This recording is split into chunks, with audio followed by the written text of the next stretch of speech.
Oh, we're back! Randomania! Wilcleosis here, my tag team partner tonight. Moist Mogwai, how are you? I'm not doing too shabby tonight, Will. How are you doing? I'm doing great. Mo, these names on the screen. Saint Von Jester, Soul Taker, Name Tag. What is going on here? Well, Will, tonight we have something special that we've actually done the past 2 weeks with far different people. We're showcasing new players. So you may not have seen their names, you might not have seen them stream too much, but that's what this event's all about. New player showcase. How awesome is this? Upper left-hand corner of your screen, Shadow Walker has been featured. He's been, I wouldn't say dominant, but quite successful so far in new player showcases. We've got him in here in the upper left-hand screen. We've got multiple, there's about a dozen players in this race, so we're going to get to that in just a second. Right now, restreamer tonight, Manochi85, taking care of everything right here on Randomania. Thank you for hosting us. Romulisis, the winner of our last match, our last new player showcase, doing the tracking. Wotes with him as well. Moist Mogwai on the microphone. You're a new player as well. Wickliosis obviously here. Our players are off, and here we go, Mo. Are you excited? I'm excited. I'm so excited. We had a lot of interest over the weekend of people wanting to know, is it happening? Can we be on the stream? What's going on? We have a lot of interest from the new player side, and I'm sure even from the audience side. Oh yeah, absolutely. Semi-final fights, 2 Force Party members, Red Mage, Black Belt tonight. Black Magic Shop so far, I saw Quad X. Quad X, that's a pretty good spell. Our champion of the 2018 Randomizer, Final Fantasy Randomizer Spring Tournament, Edgeworth, used pretty darn good use of the spell of Quad X to make his way to the finals and win the whole tournament. Oh yeah, I am definitely a fan of Quad X, but more importantly, I am a fan of Zap. I love picking it up. I've zapped Kraken into the 4th dimension, so I know a lot of people wouldn't be happy with this magic shop, but it's not the worst that I've seen. Not the worst, not the greatest at all. Meanwhile, Name Tag, upper right-hand side of your screen, and Shadow Walker, both players on the top of your screen, already out on the road, headed towards the Temple of Fiends. Shadow Walker is there, picks up a flame armor. That's a good pickup in the first chest there, especially if you have a fighter. Yeah, that's not bad to see at all. If it was mono seeing, he'd probably sell it for other goods, but most of us runners would be happy to see that. Mono will sell anything. I mean, Opal Bracelet. I mean, I can understand if anyone wants to sell the Mazmoon. I'd probably keep it, but I've seen Mono sell the Mazmoon before. Soul Taker, lower right-hand side of your screen. He enters, picks up his flame armor. SVG, Saint Von Jester. Welcome to the stream. Picking up a couple levels. Gonna get a couple heal potions, maybe a couple cures, and head up and join the rest of our runners fairly soon in the Temple of Fiends. That he will, and we haven't seen anything too nasty yet. Imps look like they have dark, but that's nothing too scary. We're about to see Shadow Walker take on Garland, which is normally not too much to write home about. Quad X, right off the bat. We just talked about it, Mo. Quad X. Boom, Garland. See you later. Lower right-hand side of your screen. Soul Taker. Ran into some unrunnable spiders. That's, as much as you don't want to see that early, Mo, not a bad formation to run into early, because you don't want to run into, something later that's unrunnable. So you don't mind seeing that as long as you can get this early. Yeah, you definitely want to see a more unscary formation be unrunnable. I believe Timorine and myself are absolutely tired of lobsters being unrunnable.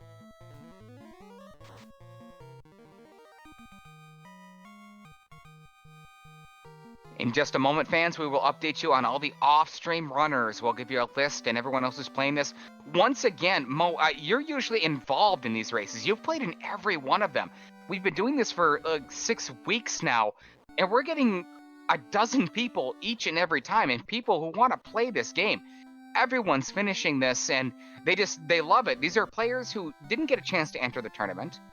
They're using Quad X. There goes SVJ, Saint Von Jester, using Quad X, the same strategy that Shadow Walker's playing, whatever, that he played earlier. And, I mean, they're clearly watching this game. Oh yeah, I'm usually in this every week, like you said. There's been a ton of interest for new people, which is something we haven't broadcasted or really showcased before. I mean, we're very welcoming community. We'll bring you in under our wing. We'll give you some tips, but there's been very rare that we've had races that are showcased just for new people to just get out there, race other new people, and really highlight their strategies and their skills. In this race off stream, we've got Adversary, we've got MBI, we have a couple other runners as well. We'll try to keep you updated on them as best we can. Tarnin is in this. Tarnin's a real good player. I expect him to do well in this. Meanwhile, Name Tag is now taking on Garland. Not quite using the Quad X strategy, doesn't need it. Fighter takes out Garland. Name Tag is going to rescue Princess Sarah, pick up the tail from the king, and from Princess Sarah, she's going to go ahead and she's going to give the TNT. That's interesting. It is an interesting play, and we did see Shadow Walker turn that TNT in for something that's going to be very useful. You might know it as the canoe. Paddling? He's coming paddle all over the map today.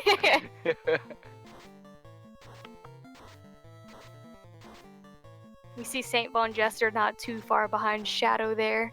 But we see Name Tag going ahead and doing some more shopping, and we see Soul Taker making his way over. He's gonna get his paddles very shortly here. Also off stream, we've got Girl Drink Drunk one.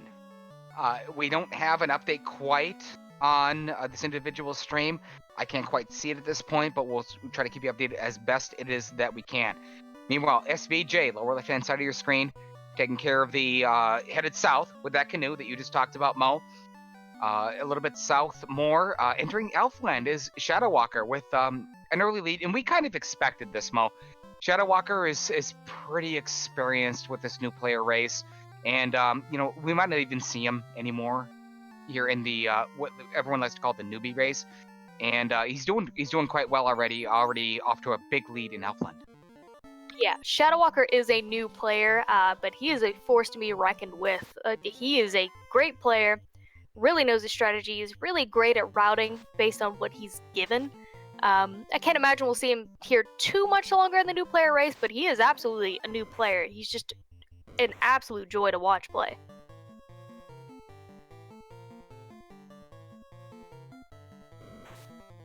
We see Name Tag going ahead and about to turn in that TNT, get his canoe as well, get some paddles, and we see St. Von Jester high-fiving Shadow Walker in Elfland. Lightning 3, level 3 black magic. That's a pretty good spell. That can definitely do some damage. Definitely an upgrade from that magic shop we saw in Canaria, which it wasn't bad, but definitely wasn't great. We do see Life and Cure 3 as well. A question from chat from Meriden.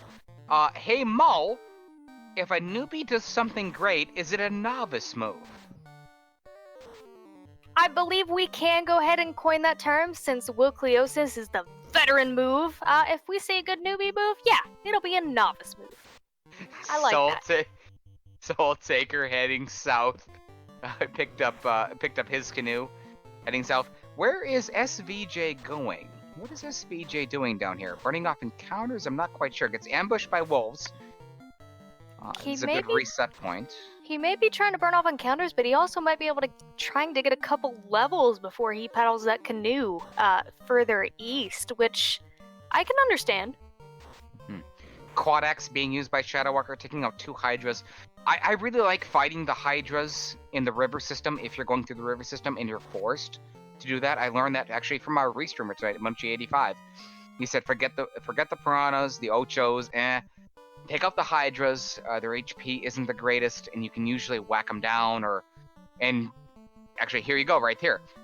Shadow Walker firing Quad X and erases and terminates a Hydra. Gets 307 XP and moves up another level. Hydras, fight them in the rivers. Yeah, I can say I'm not a fan of river encounters, just in general, which I know a lot of people aren't, because those Hydras can have some very nasty, just offense to them. I tend to run, but that is some great advice to go ahead and fight them for that XP. We didn't get a chance to touch on the level 3 white magic. Cure 3, Life, and Invisibility 2. With Cure 3 and Invisibility 2 in Red Mage learnable slots, that's pretty good alongside Lightning 3. Anyone who brought a Red Mage, or maybe even 2 of them like I would have, pretty good. That's good. Yeah, they are definitely not angry at the spell choices they're getting so far. We actually see everybody with the same party comp except for Saint Von Jester, who did bring a white mage with his red mage. You can tell you that off stream we got MBI, Tarnin, and the Adversary all right around the same area. Tarnin, the river system, Adversaries on a hike. Shadow Walker with a very, very slight lead, maybe 30 seconds or so, headed north toward Provoca. I think this is the right play here. Go up there, try to take out the pirates as best you can, as quick as you can. You'll have access to Lightning 3, certainly probably one charge of it, and attempt to get that item that's up there that Bicky's holding. Yep, we have that Lightning 3, and we do have that Zap, so they have chances to get Bicky down, which, with Fetch Quest Shuffled, I think is a great plan to have here. We already got the canoe, so maybe they'll get an early floater as well. It's worth the risk.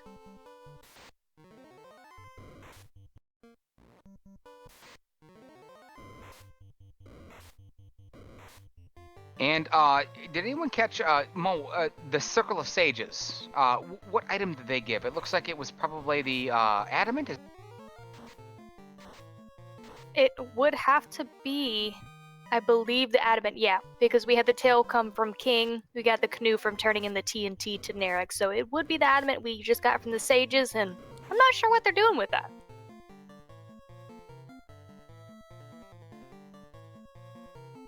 And while that does hinder the players a little bit to have to make another trek back to Dwarf Cave, at least it's not too far out of the way.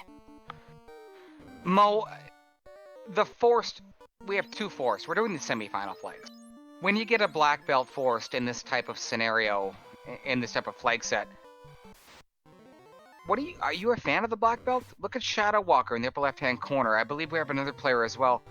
It's Soul Taker. That black belt's on the ground. Would you consider that move at this point? He is taking a little nap there, and I do think for races like this where it's meant to be more of a fast-paced scenario, not necessarily a challenge seed, I would take the same move. I would go ahead and Dan the black belt, let him take a nap, and not worry about trying to grind him to a higher level, because in this type of race, you may not be able to afford that time. Here on stream, you don't see this very often. You see players like yourself, Mo, someone like myself, with Leosis, Falconic FF does this every now and then as well. SVJ made a dive into Marsh. You're not going to see that very often. I like the play. It doesn't look like it paid out at this point, though. I found a house, maybe a couple bucks, but nothing too spectacular at this point. I like the play, but SVJ is getting out of there. He's going to go ahead and head back toward Elfland. Meanwhile, Crescent Lake, for Soul Taker, going to find out that information, going to go ahead and pick up his Adamant from the Circle of Sages right now. As Shadow Walker is closing in on the city of Provoca. Oh, wait. Nope, he got the loot. Shadow Walker took out the pirates and got the loot. So that has been taken care of. Yeah, the play's not too bad. I myself have been making it lately because I have been playing in seeds that have required some item that is loose in Marsh. And to be honest, he's not too far behind, so it didn't put him too far behind in time. I don't think it will hurt him. I think he got some knowledge check that the other players won't have right now, and he can go ahead and roll with that. So we're nearing 15 minutes of the seed, Mo. Yourself as a newer player, everyone knows you want to get the floater, you want to get in the airship. That is the status quo. If you're, in this case, Shadow Walker, where to next? What do you do? I think at this point I'm a little bit limited. You can obviously get to Ice, you can get to Volcano. Provoca obviously didn't pay out the way that he had hoped it would. So I think I'm going to go ahead and dive Volcano, because at least you have the armory there. You might get a chance at gear or weapons, something to help you along the way. So I think I would go ahead and make that play. Based upon spells, I would certainly agree. Try to go from there. I don't think we've seen a vendor item yet. If we have, we certainly missed it. Ice Cave is more than likely where it is that you want to go, because it's one of two things right now. It's a ship and canal required type of seed, or it's get the floater. And the location of that incentivized chest, I mean, it could be the cube in Ice Cave. It could be really a whole lot of different things. Or turning in that adamant could certainly use you the floater as well. That's another play on there as well. But you want to get to the Ice Cave, but do you feel comfortable is kind of the question. At this point, I certainly wouldn't. I do agree you want to get to Ice Cave as early as you can, but I think I would be more comfortable if I went ahead and robbed that volcano armory first. Saw what it had. If it didn't pay out, I would probably go ahead and hightail it to ice. It looks like, well, the bottle is the vendor item, and it is in Provoca. So that's not an option. The floater is not a vendor item. It's not, something. It's not the herb. It's not like you could buy the herb, turn it into Alflin Castle, and potentially get the floater as well. So we're looking at, kind of 50-50. Is it the floater in the Ice Cave? Is it something that leads to the floater? Is it the herb in the Ice Cave that leads to that? But I would certainly think that getting to the volcano, getting some treasure, could be a very, very good play, for all players at this point in time. Oh yeah, we have some places that can dig it up, hope that the fetch quest shovels, but we do have that adamant as well that we don't know what it's going to be. So our runners may go through, get something from the Ice Cave, get an herb or something, and it turn into, like, the cube or the crown or something like that. And they still have to go down that chain and see what it's going to lead to. But we do see Name Tag going ahead and diving Marsh, thinking that might be the play as well. I like the play, I really do. The correct play just might be the upper left-hand side of your screen, Shadow Walker. And we talked about this just a minute ago, Mo.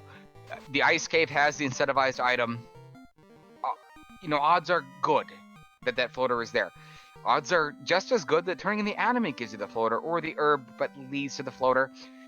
I think this might be a little bit early, level-wise, with only 3 Light Warriors, and spell-wise, to really jump into this Ice Cave. I would absolutely agree with that.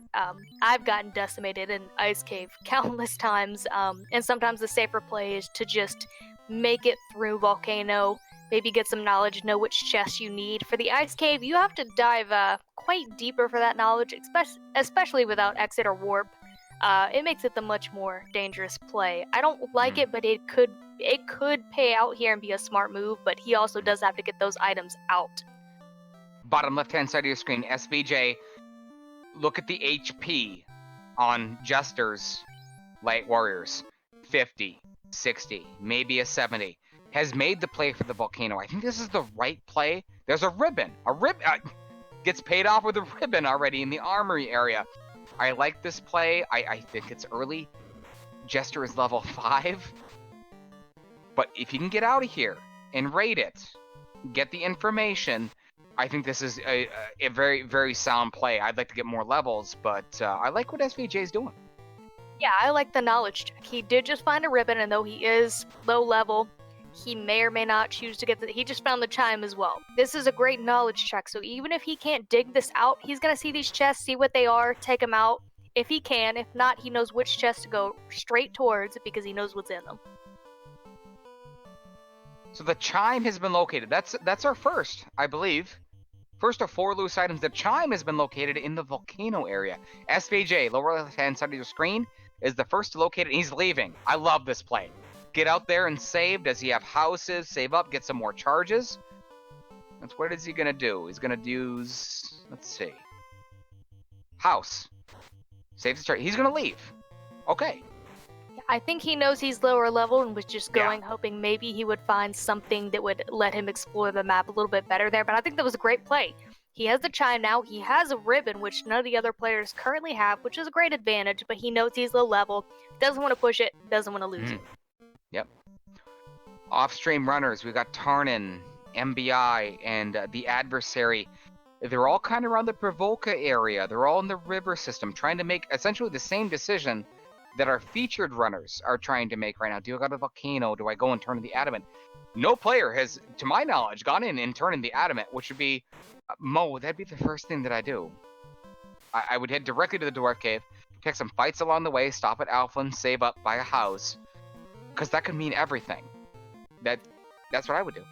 Knowing myself, I would probably stop at the Volcano Armory, just to see if I can dig out some gold. Maybe I wanted to purchase something along the way. But yeah, I would go turn in that item now, see what it yields, because I know the moment that I don't, that's what leads to float or ship, and that's what gives other people mobility over me. So in the back of my head, I'd be like, I need to turn this in. I need to turn this in.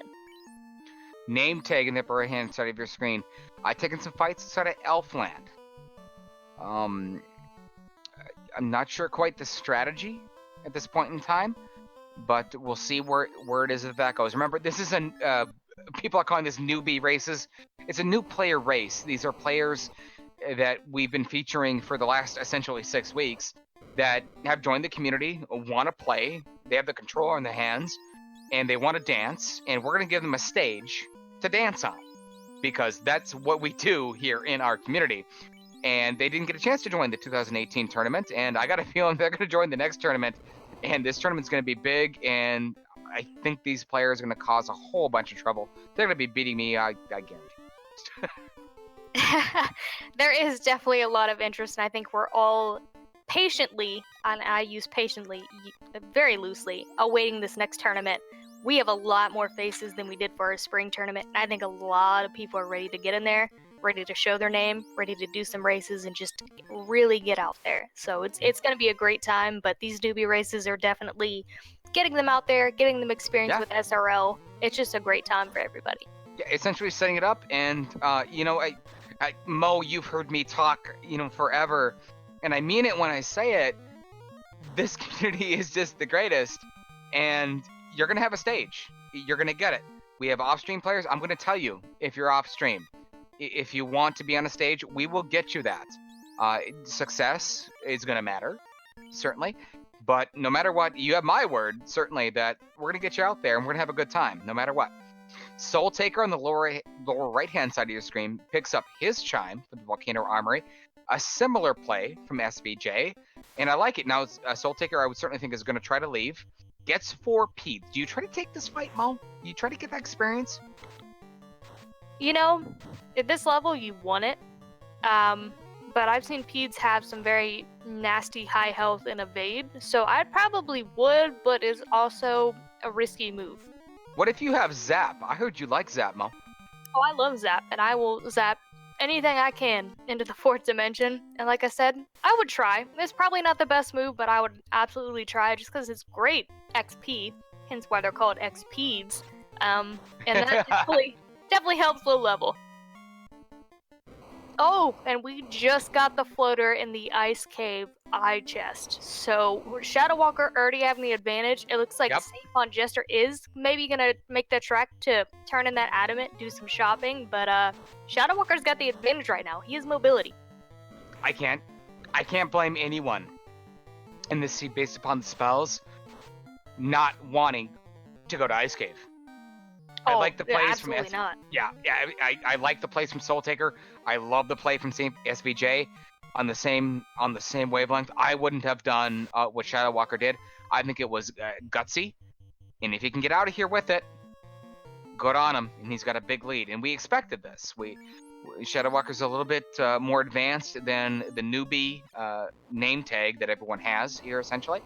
And, I think this might be the last newbie race. I think we're going to kick him out, Mo. He's got to go. I do think we have to ban him. Tarnin may be a close second behind him because, gosh dang it, does Tarnin and Shadow Walker like to take my Azrael points away. But yeah, this is case in point. A lot of players would, stray away from this right now with that level, either veteran or newbie, just because Ice Cave's scary. There's a lot of encounters, a lot of enemies you can find, and you have to trek in deep, and especially if you don't warp or exit. That's scary. I wouldn't have done it if I didn't have the adamant to turn in. I may have grinded some levels and then taken that route, but I don't like it. I'm not comfortable with it, but it paid out. Lower left-hand side of the screen, SVJ hit it toward the Dwarf Cave. We're going to turn to that adamant. That's what I would have done. We're going to see what... Oh, no, maybe not. Okay, maybe not. We'll see where that leads.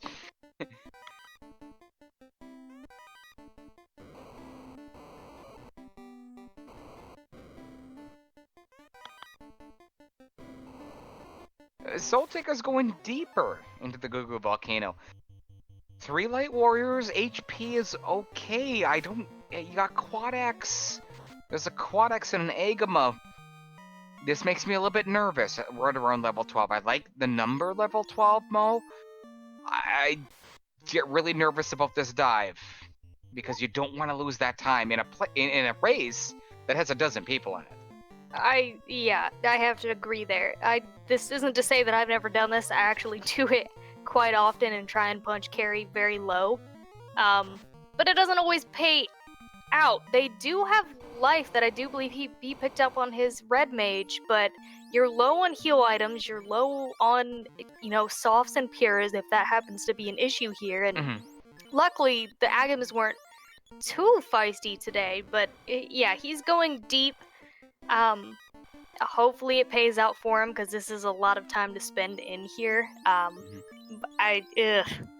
Oh gosh.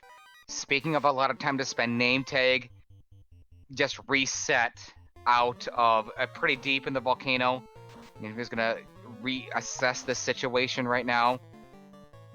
Shadow Walker has changed the status quo of the dozen people that are in this race. Shadow Walker is the first in the air. We expected this. Name tag showing maybe a little bit of an experience here. Taking a trap tile, is able to get away from the fires. Taking that chest right there, he's going to clear Volcano B2, is what it's called. SVJ heading to Canaria Castle. We just saw Sarda go ahead and give the herb, which Shadow Walker is the first one to get over there. So maybe he'll go ahead and jet right on over, but he may also make some island checks to see if he can get some items. But if it were me, I'd probably go ahead and turn in that herb, see what that turns into as well, to see if maybe I can dive some Fiend dungeons.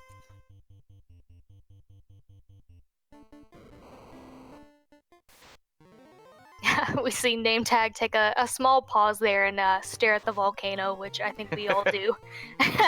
Sometimes you just really have to think about what you want to do next and what you want to beat your head against if that's the case. And you know what? I'm with you, Mo, on that one. I would turn that herb immediately.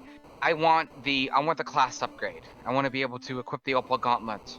I want to be able to equip the endgame weapon, the Vorpal sword, things like that, the Dragon armor, the Aegis shield. And I want to class promote, so I would hope that is the tail, and I would turn that herb immediately.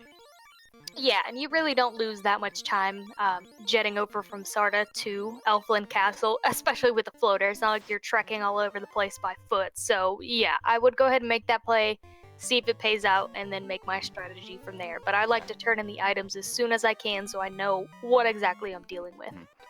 We'd like to remind you, this is a new player race. These players are new, but they want to play the game, and you have to start somewhere. St. Von Jester in the lower left-hand side of your screen just walked by the Dwarf Cave again. Did not turn in the Adamant. So that's actually twice that SVJ walked by the Dwarf Cave, didn't turn it in. And essentially what's happening is he doesn't realize he has it. And that happens, because I can tell you this right now. I've had items in my inventory and wandered around for gosh knows how many minutes, in prime time in front of thousands of viewers, and forgot that I've had an item in my inventory. It happens. It's okay. You have it happen, you learn from it, and you try to not make it happen again, Mo. I mean, we've all done it. Oh, absolutely. There was a seed where I ended up finding Excalibur in a loose chest, and ended up going to Dwarf Cave to turn in the TNT, and then check all the key lock chests, and then check the other chest, and then totally forgot to turn in Adamant, because in my mind I was like, I already have the Excalibur, don't need to do this. But in a fetch quest shuffle, that could have been pretty crucial and cost me the game there. Thankfully it didn't that run, but yeah, you really have to take notes while you're playing, which can be a little challenging. Shadow Walker has picked up the Mystic Key. He's checking Canaria Castle lock chest. SBJ in the lower left-hand corner, Jester, is heading back to the Marsh Cave. So, there could be something in here, potentially, that gives Jester some sort of advantage. We don't know that at this point. But, Mo, this is a new player race. This is a pretty good example of a new player in this decision that has been made right here, as opposed to right above him, Shadow Walker, a little bit more of an advanced new player, I think, that we see going on right now. Yeah, this is where the routing and the experience and watching back your VODs so you can scream at your past self really comes into play, which he has no reason to scream at himself, but you'll see No. when you look back on the VODs that you're double dipping some places, and then you ask yourself, why didn't I try this? Why did I go do that? Why did I, it's just a lot of ifs that you kind of scream at yourself later for. But yeah, you see Shadow Walker routing exactly where he needs to go, playing it very smart, and then we see, the rest of our runners really having to learn the hard lessons. Mo, we got an Orblet. Soul Taker takes out Carry, is the first player in this entire match, from what I can see versus off stream as well, to light an orb. Takes out Carry very, very quickly. And now we're right around the 30-minute mark. Soul Taker's at level 15. That's pretty strong for this point in time. Yeah, that's not bad levels at all. And like I said, I am always one to go try and smack Carry a little bit earlier than I probably should. In this case, it paid out. He does have to still get through the river system and hope that, they have enough save items to get through there. But he is an Orblet. You can't be mad at that. You also got a ribbon out of Volcano, so you're getting a lot of payout for that. Now you just have to remember where you were trying to go if that didn't pay out. And a big off-stream runner update. Girl Drink Drunk, Tarnin, and MBI. They're all in this race. They're all in the Volcano. The only other person to really enter the Ice Cave right now is Adversary, and we've seen him before. And he's fighting right now, in the Ice Cave as well. And we do know that the Ice Cave it's the play here. And we talked about that. Do you go Ice Cave? Do you turn in the Adamant? What is it that you do? But the Ice Cave, probably a little bit more often than not is the play. You don't want to do it, but if you can get through, you could be greatly rewarded, as is what's going to happen here in this season. Oh yeah, we've talked about it being scary. There's a lot of different enemies you can encounter there, and you have to go pretty deep in there, especially without warp exit, to use the little trick by the eyeball chest to warp back out, see what the incentive item is, and maybe reset out if it's not important to you at that point, or even really what you need for the game. You think maybe like the ruby. You wouldn't think Titan is hiding anything useful. So it is a risky play, but I do hope we see Soul Taker go there next. You see they're stocking up in Crescent Lake after that volcano lighting the orb. I hope they go straight to ice so they can go ahead and get that floater. Right. We haven't seen the ship or the TNT pop up. The cube, the crystal, different things could be an ice cave. And when you haven't seen something pop up, whether it's the TNT and the ship or something that leads you there, which is why I would have turned in the Adamant to see if it turns into the canal, essentially, or the ship. It just leads you to Ice Cave. As much as you don't want to do it, that's why I would have turned in the Adamant immediately, which actually would have been, kind of the wrong play here. So. Yeah, I'm on that same boat. Like I said, I do like to turn in items as I get them if I can, if it's feasible, and I think the Adamant here for our runners could have been the ship, could have been the canal, could have opened things up. So I probably would have had and done that. We did see the TNT, but the TNT yielded the canoe for us, which got us paddling, which was nice. So we did have some mobility. But yeah, I would have went ahead and turned in the Adamant to see if we could have gotten something nicer out of that. And Mo, you've participated in a lot of these new player races. And how much fun do you have doing this? How fun is this to you as a new player to the game who just picked up the controller to play this game 3 months ago? Honestly, it's a blast. And I know I've said this multiple times, so I'm just going to get on my soapbox here for a second. I love this. I think the new player races were a great addition to the community that we were missing before.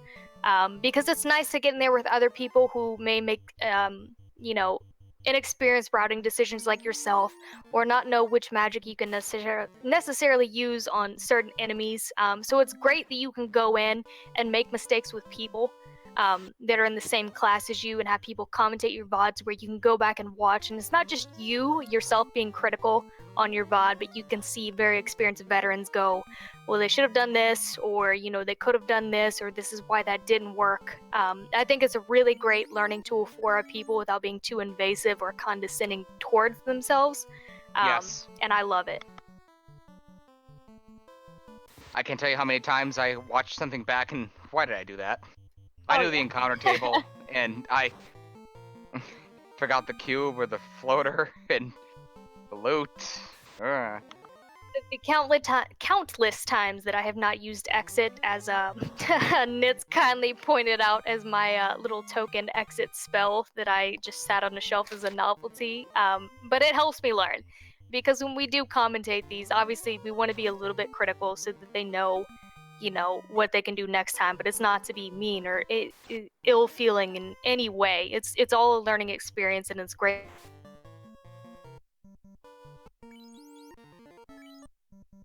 I think it's excellent.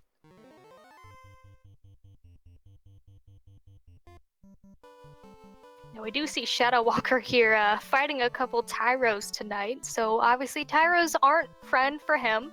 And we see name tag going ahead and turning in the adamant, which does yield the ship. So if you haven't been in Ice Cave yet, that ship does give you a little bit more mobility, but they still don't have the canal. So if I were name tag right now, I would know I'm still missing something. So at this point, I have to go to Ice Cave. I have to see what I'm missing, and have to go ahead and try and get the item that I need to access the rest of the world. Right, and these are semifinal flags. All these players have watched this. The Swiss rounds, the semis, the final, won by Edgeworth. What a great representative. The 2018 Final Fantasy Randomizer Spring Tournament champion. Congratulations again to you, Edgeworth. The use of Quad X, they make it sound and look so simple. Oh yeah, I would do that as you're watching, playback. They make it sound so simple, but execution I struggle with, Mo, personally. But these new players are picking up pretty quickly. Tarnin is a great example. He's off stream right now. I believe he's going to get in the air pretty quick. Now Soul Taker has entered the Ice Cave, and this is the right play, and he's realized that, and he's going to go ahead and make that move. Yeah, he's going to be rewarded here very shortly, and I'm sure let out a sigh of relief that he doesn't have to sail around the world. I know Minochi himself loves to do that, but a lot of people hate traveling via the sea, so gonna get a big sigh of relief there. And we do see Shadow Walker just turn in the crystal for the cube there from Matoya. The cube, absolutely required. That's what it takes to get through the Mirage Tower into the Floating Fortress. It's a block. Yeah, and we did find that chime there also in Volcano, so they have everything they need to get into Mirage and then into Sky Tower with that cube locked. You know what I see right now, Mo? Lower left-hand side of the screen, Jester goes to Marsh, does some things, maybe a little bit nervous. This is SVJ's first ever live match. I mean, you're in against a dozen people. I mean, it's intimidating. It's what am I gonna do? And SVJ, I think, might be relaxing a little bit here. Just over a little half an hour into this match, making the right play, Mo. Headed to Ice Cave. Gonna go for, okay, I need the floater. I need to change the status quo. There's an incentivized item here. I'm gonna go for this. It looks like that's what SVJ is doing right now. Yeah, and we did see him go back to Marsh, which is, I mean, it's expected with the newbie race. But I think he realized that I'm not finding anything here. This isn't the play, and I've already checked the bottom floor of Volcano, gotten a ribbon, gotten some levels. So I'm gonna go ahead and try Ice because I know it's incentivized. So I think at this point he's really focusing. But you're right, it's his first race here with us on our SRL, so I do think he's nervous, but I do think he's doing really well for his first SRL run, especially broadcasted to all of you lovely people in Randomania. So Yes. the nerves are there, but he's doing great. You know what Randomania is, Mo? It is your home. All stream. Girl Drink Drunk 1 has just let her first orb. So off stream, we have another runner with another orb here. Sub 40 minutes. On stream right here, featured runners. Soul Taker's the only one with an orb at this point. In the Ice Cave, in the general direction that you really absolutely have to go here, Mo. Soul Taker doing pretty good here, other than Shadow Walker. Probably a more advanced player here already in Castle Ordeals. I like what Soul Taker's doing. Yeah, I mean, I like it. It's not a bad play whatsoever. And we do, like you said, see St. Von Jester and Soul Taker both here in that Ice Cave, and we know they're going to be rewarded with it. But when you're playing with people like Shadow Walker and the Tarnins, you know they're going to be a little bit ahead of you, just because they're a little bit more of our experienced new players, and they like to, rub it in all of our newbies' faces and play racist. But no, it's still good fun. Incentivized item here in Castle Ordeal is found by Shadowwalker. It's the Oxyale. Absolutely required. Yeah, he's probably pretty happy to see that because he's not gonna have to go and try and do a fetch quest to get it. But I don't think he's gonna utilize it just yet. He may check a couple places first. It looks like he has the slab, and I know we did find the chest in the volcano, so maybe he'll try and do that and see what Lafine yields for him. Picks up a double Saria fight, uses dual quad X's to erase and terminate 2 Sarias and get to level 16 for his Light Warriors, running a 3-man party. Upper left-hand side of your screen, lower right-hand side of your screen, Soul Taker. I really like what Soul Taker's doing. Another 3-man strategy. I'm not a fan of the black belt, especially in this setup. The only person, I believe, running 4 warriors right now is SVJ in the lower left, as we see 3 warriors for name tag in the upper right-hand area. And that's all about actually 14 for name tag, Mo. I like what name tag has done. I really do. Just kind of pick the wrong areas, it seems, right now for a name tag. Yeah, I mean, that can all change later in the race. Once they get going a little bit more, once they all find the floater, I think we'll see their routes a little bit more and see where they go. So I'm one of those players that actually has a slower start. I'm sure you've noticed that watching me race and other people's have. I'm a slow starter, but once I get on a mission, yeah, I'm going straight for the gold. Off-stream update as well. The adversary is second player in this dozen-player newbie race that people are calling it new player race. People couldn't enter the tournament. Is the second in the air, right behind Shadow Walker, a little bit ways behind, but right on his tails. SVJ and Soul Taker at the bottom of your screen right here on the featured match, on the right direction. If they can get in, get what it is that they need, they're gonna find that, they're gonna be happy as can be, and get out of here and get in the air. Now SVJ's running some trouble here. SVJ's down to 2 light warriors. It's the red mage and the white mage, and their HP is low, Mo. This is trouble. SVJ's in big trouble. All too familiar look for me. This is trouble, but if he can run or get them down, he got away. Yeah, so try and life up he if reset. we have some charges. Why did he reset? Did he have life? It wasn't life at level 1? There was life, but he may have been out of charges. I didn't see if maybe that was with the Cure 3 charges, I believe. They may have already used them. But he knows right where to go. He knows which chest to skip. Okay. Which doesn't make this easier, but at least there's some knowledge behind this, so it's not a complete waste. He was smart, didn't waste time. If he felt like he couldn't get out, he went ahead and reset, didn't waste any more time. Mo, we've talked about this a little bit earlier. We've talked about another broadcast. You're still newer to this game. Does that break your spirit a little bit with what just happened to SVJ? Do you get frustrated? Do you get mad? How SVJ just jumped back in and said, "Forget this. I'm gonna go in, pull me under. I'm not afraid." And he's gonna cast his spells. He's got the information. He's been stoned right now. But does that frustrate you? Yeah, I think this early on is a little bit better because usually my goal is to have at least 1 orb lit by that hour mark, depending on the race and the flag set. So if he's also in that same mindset, he might have thought, this sucks, but I'm going to reset, not waste more time, and then go right back in there. I know what I need to get. I know where I want it, the chest. I have that knowledge now, but it's never fun wiping halfway through something like Ice Cave where you're deep in. Yeah. Same when you're in, Sea Shrine and you're 3 floors in, getting ready to get on Kraken's floor, and then you wipe to a pack of, the seafood special. It never gets easy. Triton GL mentioning it in chat that SVJ is too low level. He is. Yeah. He has no soft potions. He had to reset just now. This is round 6 for SVJ in the Ice Cave. He's got the right idea. making the correct play, can you make it happen, is the thing. The HP's too low at this point. You gotta have soft potions, especially after you find that out. But he's diving in. Pull me under, I'm not afraid. Upper left-hand side of your screen, Shadow Walker has completed the waterfall area, the rod.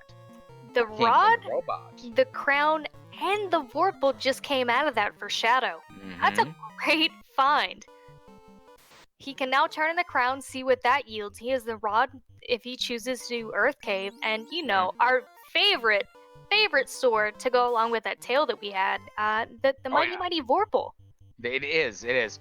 Lower right-hand side of your screen, Soul Taker has his floater. He is in the Ryukon Desert, about to lift up into the air with Starship Airgazer.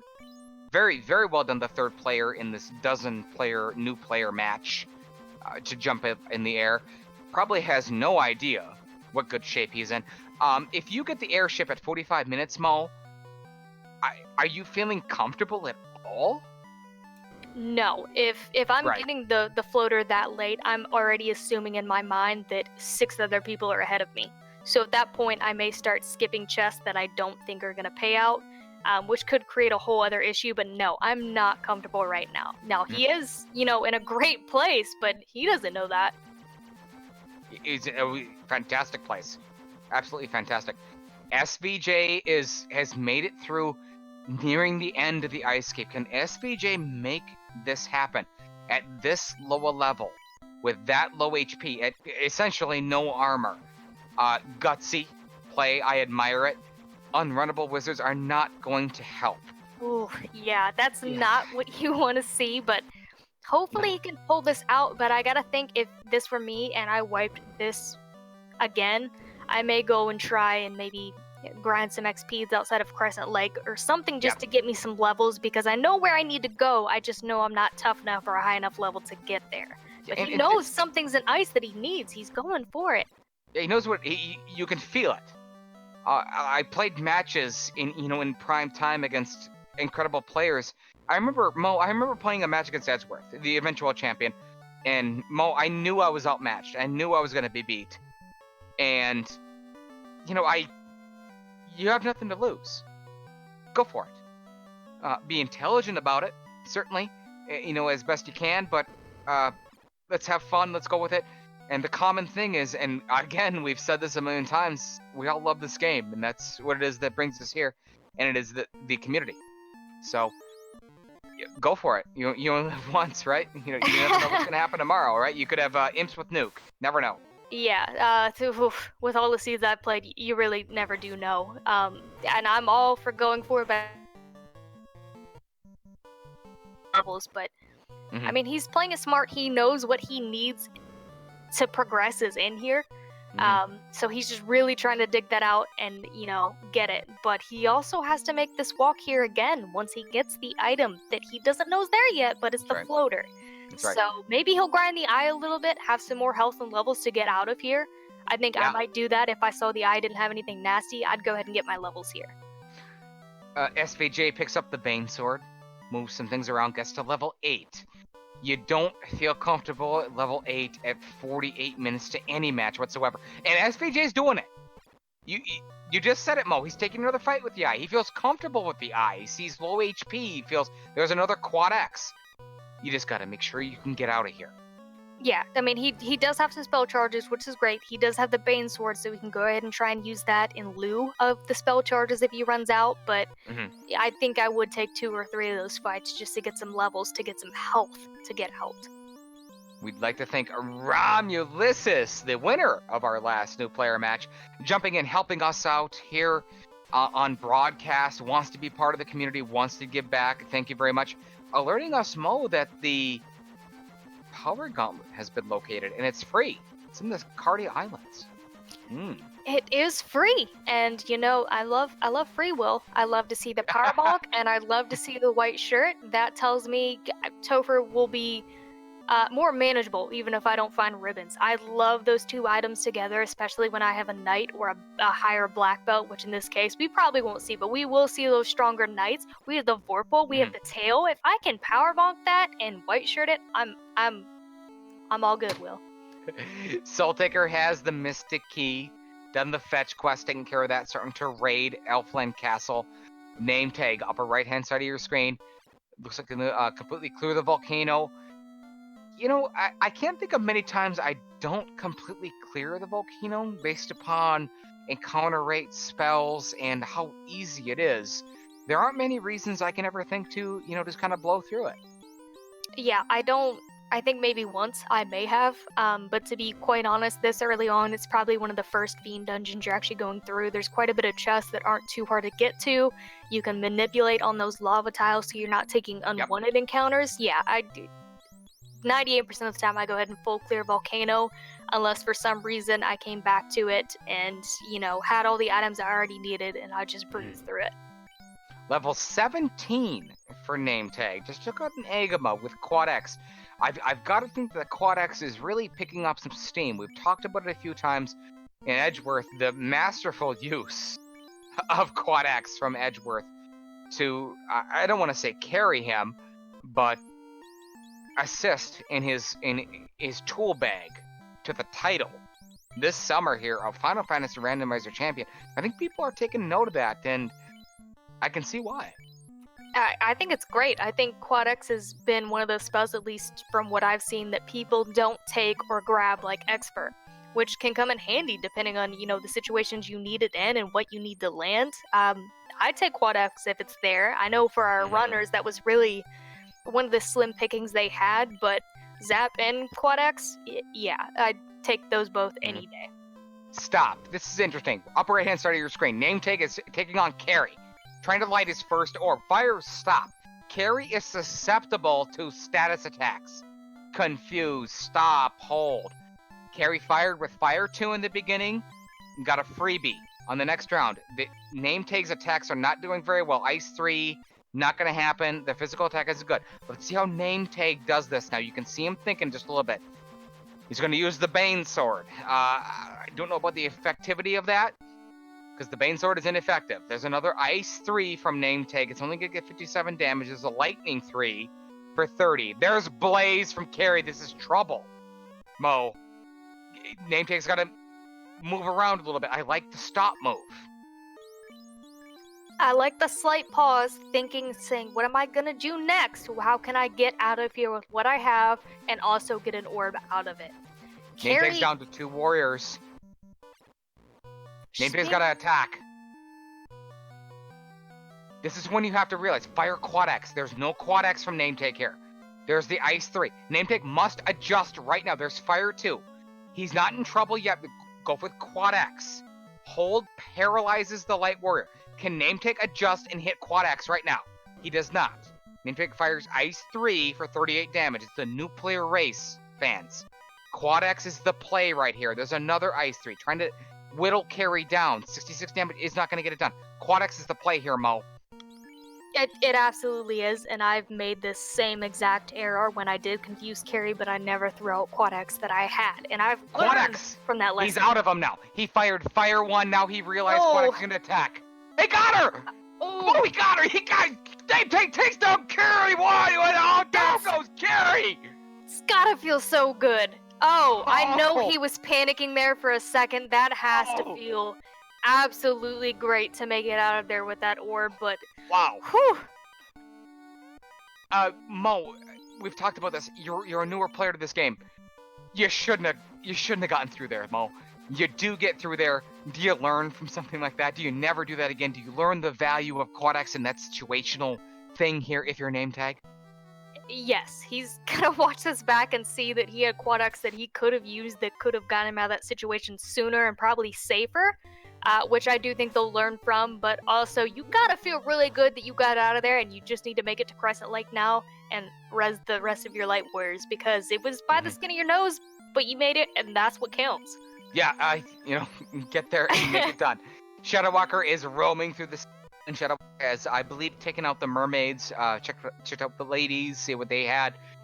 SVJ still fighting through the ice cave area, and levels, Mo. Not only do levels get you SVJ resets, you can see, gotta be frustrated now for Jester. Levels not only get you HP and hit points, they get you magic charges. Another Quad X, another invisibility 2, something that can get you through. And that's what levels can do, whether it's Peninsula Power or you like the Peds outside of Crescent Lake, is that correct? I do. If I can find them, I like it. Depending on that seed, because sometimes they do have very high health and they hit like trucks, just like those dreaded lobsters do. But I do. They're easy XP. I don't have to kill my friends, the Tyros. It's pretty accessible if you have the canoe, so you don't have to go digging too far for them. But you can also run into a pack of, zombies out there and trolls as well that aren't too nice. It's kind of the same play when you Peninsula Power. You'll get some XP and then you'll get some very nasty encounters. Mm-hmm. An update off stream, MBI. He's joined us in most of these races. I think he only missed one. MBI's overseas. It's very late at night. He's over in Europe. He's in the Ice Cave. He's right alongside SVJ off stream. Tarnin is in the air, the adversary, we talked about that, he's in the air. And also in the Ice Cave is Girl Drink Drunk. She's making a good play, making a three Light Warrior strategy as well. So we have 3 players essentially right now, Mo, in this big match that, are in the Ice Cave trying to get out of there, and we've all had trouble trying to get in and get what we want and out of the Ice Cave. Yeah, I've said it once and I'll say it 1,000 times. I hate the Ice Cave. The Ice Cave has never been nice to me. There's so many different encounters you can take. The unrunnable wizards, the Geist, everything that you can face on the way there, I can and will find, and I don't like it. Soul Taker has entered the Castle of Ordeals, or I believe it's actually called Castle Ordeal. Going through the pillar shuffle maze. The pillars are essentially almost always shuffled here in Final Fantasy Randomizer. I've never played a game where they aren't. Shadow Walker has raided most of the Sea Shrine. Headed left. Steps away. Now he's on the floor of Kraken. Kraken, your buddy, Mo? It's a love-hate relationship. I think we went through a long distance relationship there for a while, and there may be some animosity. Kraken's not my friend, but Shadow Walker did find the defense sword in here while he was digging, as well as the Aegis shield to use when he does class promote. So it's not a waste, but 2 Light Warriors in with that. Yeah, I have one eye on Kraken at all times. 2 Light Warriors for Shadow Walker. Is this strategy? Is this happenstance? Quad X, level 21 for Shadow Walker, nearing the hour mark. Runs in a big pack of scorpions, lobsters, and gets away. That's subtle. Yeah, but that's. Important. I'm sure that's was like just a quick whoo. So, just a real quick sigh of relief there, because he's getting a very good hero walk all the way to Kraken. Gigantic so run. 2 Light Warriors getting through that, I'm sure he's just like, yes. I'm nervous about this. I'm nervous about this fight with 2 warriors. Brack! Here comes Brack from Shadow Walker. It's ineffective. He's going to use the defense sword. He gets a free round with an ink from Kraken, but that's not going to be the only thing that happens. A second defense. Another Brack fires from Shadow Walker. That's no good. Oh, Kraken's fasted himself, Mo. Look out. Oh, man. This is not looking good, but he does have the defense sword that he has used a couple times, but Kraken not playing nice, coming out right out of the gate with the offense. The fast. Third, but broken into pieces. He got it. It hit. Brack hits and Shadow Walker. Oh, he got an encounter. He hasn't lit the orb yet, and he didn't heal, but he gets through it. Oh, Shadow Walker lights his first orb. Another moment there where he's got to be sighing relief after seeing that encounter. And we've said it time and time again on stream, and I'm that same person where I'll take down a fiend, get ready to light my orb, go for that end there, and not heal beforehand. You can get encounters there, and it could wipe your party. You don't get the orb. Yeah, I think was it Demarine, Mo, that said these lobsters have masmones and they will knock you out. I believe it was her, and they will. Yes, and some choice words, but yes, and I agree with her. I have found those lobsters too many times to not be cautious in Sea Shrine. I might play around in Earth, maybe take little risks in Volcano, Sea Shrine, I'm not doing that. I'm full healed whenever I can get it, and I am not taking that chance.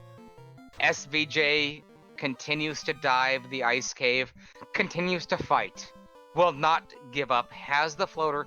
Can SVJ get out of here? At such a low level, no triple digit HP. SVJ is going to learn a lot from this match, Mo. I mean, when we've all had this when we started, we thought we could do it. We've done it before, and then we kind of go in and be like, and you know, you get it handed to you, and you learn from it. Absolutely, and this can go back to my last new player match last week as well. I went to Topher 4 or 5 times, and wiped those first 3 or 4 times before I decided that no matter how I'm gonna range my party, no matter how many gears or offenses I throw out, I need more levels. And I wasn't low level, but had I made that adjustment sooner, I obviously would have placed higher. And I absolutely applaud the tenacity he has here to keep going in, not giving up. But there are times where you need to kind of take a step back for a minute, take a breather, and say, okay, my strategy isn't working. What else can I do? I agree. Off stream, a girl drank drunk, about to light their first orb and get into the air. Adversary has entered the volcano, the ice cave still for MBI. MBI on the same kind of stream that SVJ is on, right here in our featured runners.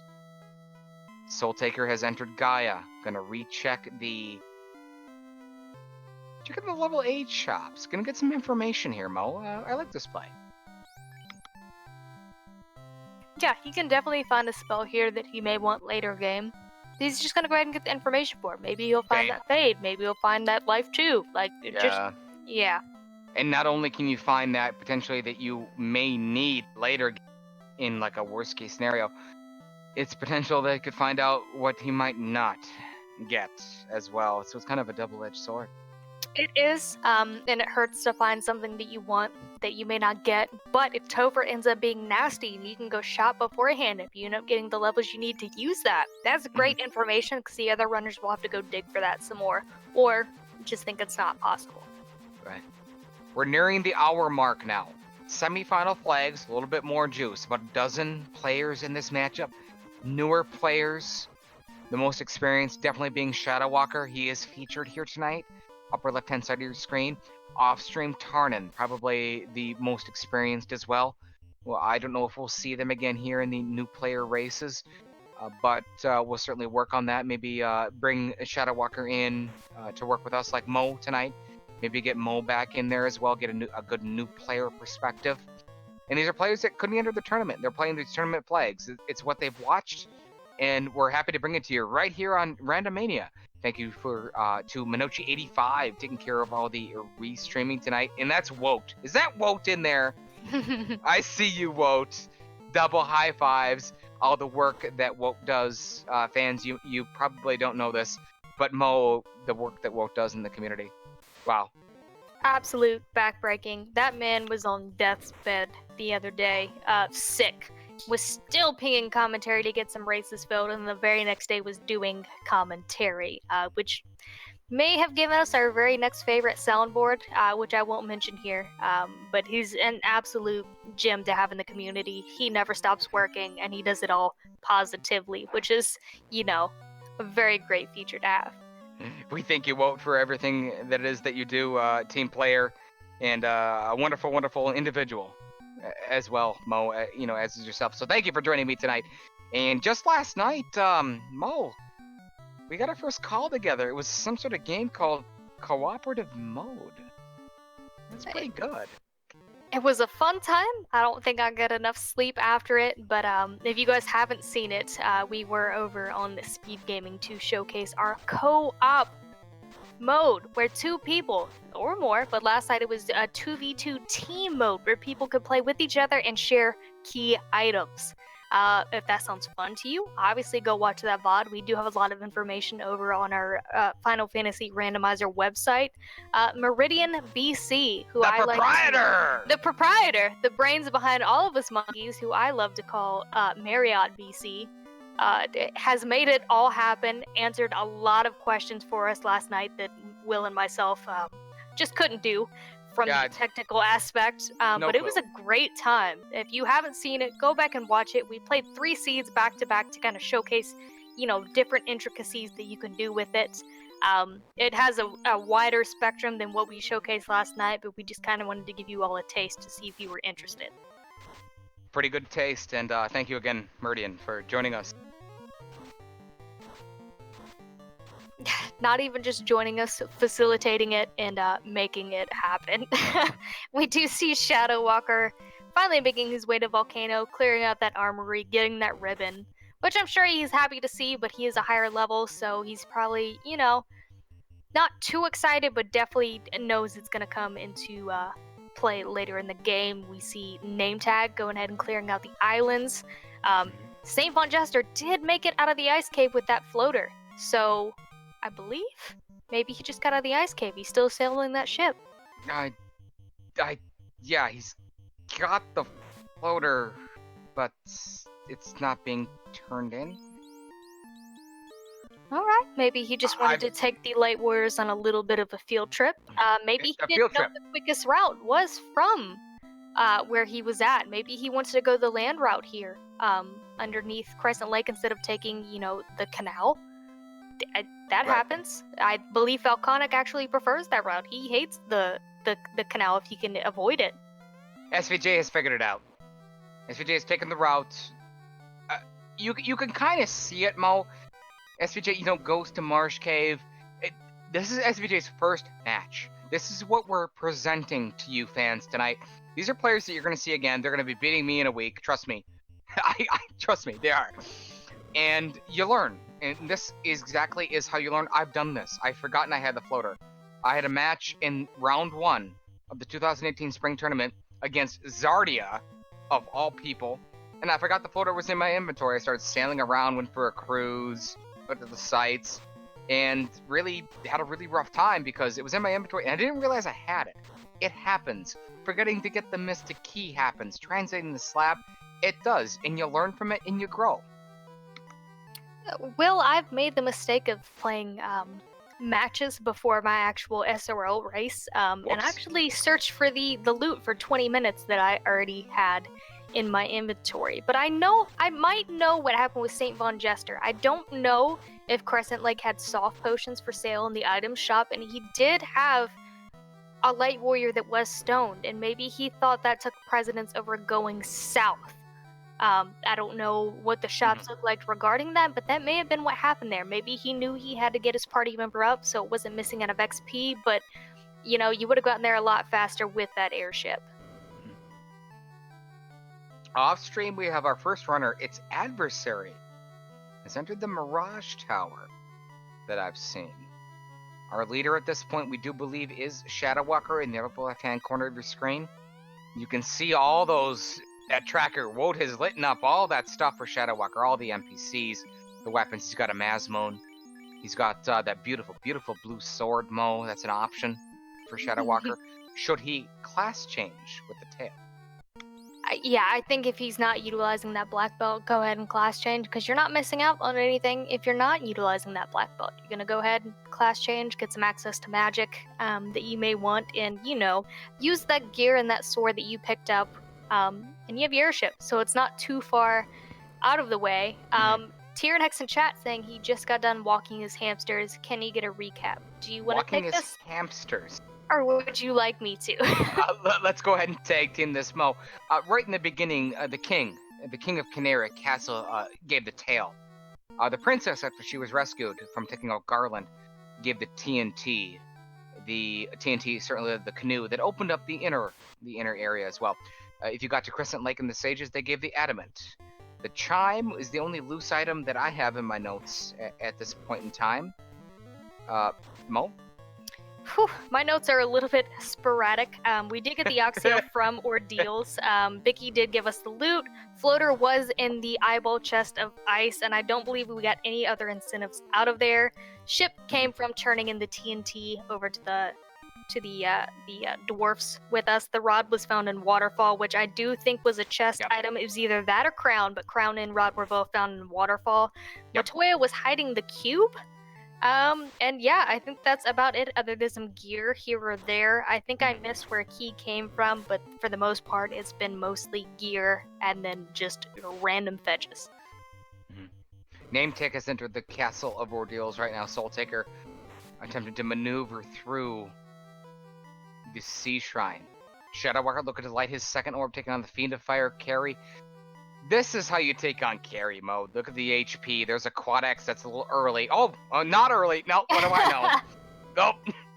See you later. Round 2 is usually the earliest that I would cast Quad X. What do I know? Shadowwalker takes out carry, lights the second orb, the Fire Orb. He also was the madman that took down Kraken first, so we knew he was gonna go in there. Yeah. Feeling way more confident than I think a lot of us would fighting carry, but he already fought Kraken, so he's up on that high right now, just really trying to smack these fiends down as he enters into Mirage. Once again, we'd like to thank Minochi85 taking care of tonight. Wout, Ulysses taking care of all the tracking, lighting up all these big trackers.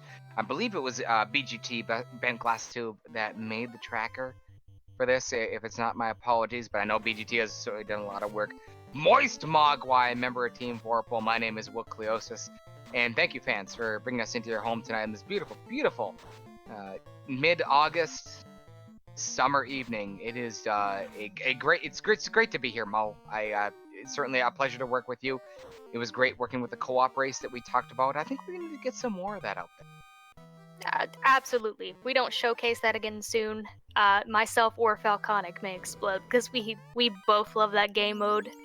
Even playing with new people, our normal tag team teammates, it's a lot of fun. And we did just see Shadowwalker pick up his second ribbon in Mirage as well.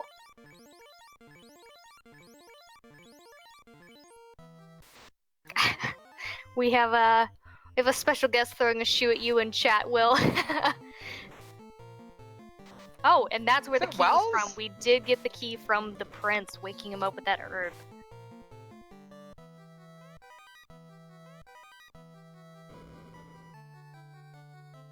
Is that Wells JC? Oh, it is Wells JC! Throwing shoes at Wookleosis, trying to save the world in Final Fantasy. No, he's only got one more, so I'm feeling a little bit safe here. Mass Moon in that key-blocked chest of Northwest Castle, which they did point out in chat earlier, so I'll give credit to chat, but we did just see Saint Von Jester pick it up, which I'm sure he's very happy to see. With the lower levels that he has, he's feeling a lot more confident now. Terranex as well joining us in chat. Thank you very much, Terranex. Terranex is the leader of the weekly races that we have going on here in kind of what you could consider the off-season between the spring tournament into the summer and the league. That's coming up in October, but we won't talk about that quite yet because I don't know anything about it. But Terranex leading a weekly race Thursday nights, right around 8 p.m. Eastern time. That's right here on Randomania, Mo. It's been a blast already. It has been, and it is open to all runners, whether you're new, you're experienced, and no matter what your case may be with your experience in Final Fantasy, it's welcome to all. It's a great time. It's usually decided on flags maybe like the day before or, a week ahead of time. I believe he posted the flags for this weekly race tonight, if I'm not mistaken. So you have a week to practice up before your race if you're really unsure about something. He gives you a lot of time to go in and be confident about it. Shadowwalker entering the Mirage Tower. Again, down to 2 Light Warriors. I think this is on purpose. I question it, Mo, but I like it. It makes me nervous. Maybe too nervous. You want to kill the vampires and take that experience at this point in the game, a little over an hour in, and running from them makes me feel not comfortable. There's another Quad X erased and terminated from Shadowwalker. I don't want to use those Quad X charges, but Shadowwalker's in go mode. He's got the Vorpal. That's got to be what it is. Yeah, that makes me nervous as well, but maybe he wants to get those spell charges up for his Red Mage, and I'm also the same person that will rock the lowest party I can if I know I have my heavy hitter and my life charge user. maybe not bring up the other people until I get closer to the boss, so I can make sure that along the way I'm not wasting that charge on the knight should he fall down. Right. Shadow Walker taking the free chests over in the floating fortress, the 4 free ones. Has the Masmone, has the Vorpal, the Sun Sword. Is not class promoted, I don't believe, at this point, so can't equip the Vorpal, but certainly feels comfortable at this point. Name tag has entered Gaia. Soul Taker is in the Sea Shrine, attempting to run from a pretty good fight. It's the Big Eye and the Gray Shark encounter, one of the best fights really in the game. Not in the mood to take on, well, here's yet another one of them. Wants that second Orblet, wants to take out Kraken. Yeah, he's making his way through. He did miss out on that fight, but maybe he wants to save those spell charges for something else. Real quick, while Soul Taker is making his walk into Sea Shrine, get your blessed RNGs out. Shadow Walker is on the Bridge of Destiny. Maybe we'll see him run into Wormek. Fans, we know how much that big tin can. Shadow Walker is on the Bridge of Destiny. Gets into an encounter and fights 2 heirs. Remember, only 2 Light Warriors. I'm nervous if I'm this. I'm scared is a strong term, Mo. But if you hit Warmek or something unrunnable here, but he gets through. Here we go, Tiamat. Mo, you want it or you want me to do it? Take it, Will. People love you. The Bane Sword is ineffective from Shadow Walker. Brack is ineffective. Tiamat fights in melee's attack for only 60. And only 35 from Tiamat. Tiamat not doing too much. There's the Bane Sword again, no good. But 3 hits, 3 damage, so Tiamat's got some absorb here. Oh, but 190. Oh boy.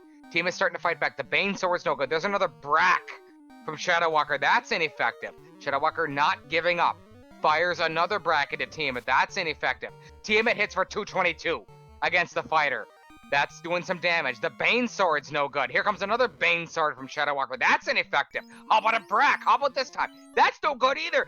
Tiamat starting to do some damage in the Shadow Walker better be careful here. He's going to attack. He's starting to change. Oh no, that Masmoon's no good. There's a Brack. That's no good. 5 hits. He's under 1 warrior. 81 HP. Tiamat, oh my gosh. Oh, Tiamat's taking down Shadow Walker, trying to adjust. He's under 18 HP. There's the Masmoon attack, only 60 damage. Tiamat misses with a fight. He's going for a Hail Mary. There's a Bane Sword, and it's ineffective. Another round coming up. Tiamat misses on a physical attack again. There's a Bane Sword. That's no good. Shadow Walker sticking with it. Another Bane Sword. Here we go. That's no good. He's not making it happen. He's going to stick with it. Bane Sword, that's no good. Tiamat attacks. He misses again. The Defense Sword has gotten Shadow Walker everything that he needs. The Bane Sword is no good. He's got to think about doing something else. He's not giving in. There's another Bane Sword. It's ineffective again. He's not giving in. Another Bane Sword. Poison Smoke. He got him finally. Wow. We've talked about it. That's not the fiend you want to go into with only 2 Light Warriors, and that's why.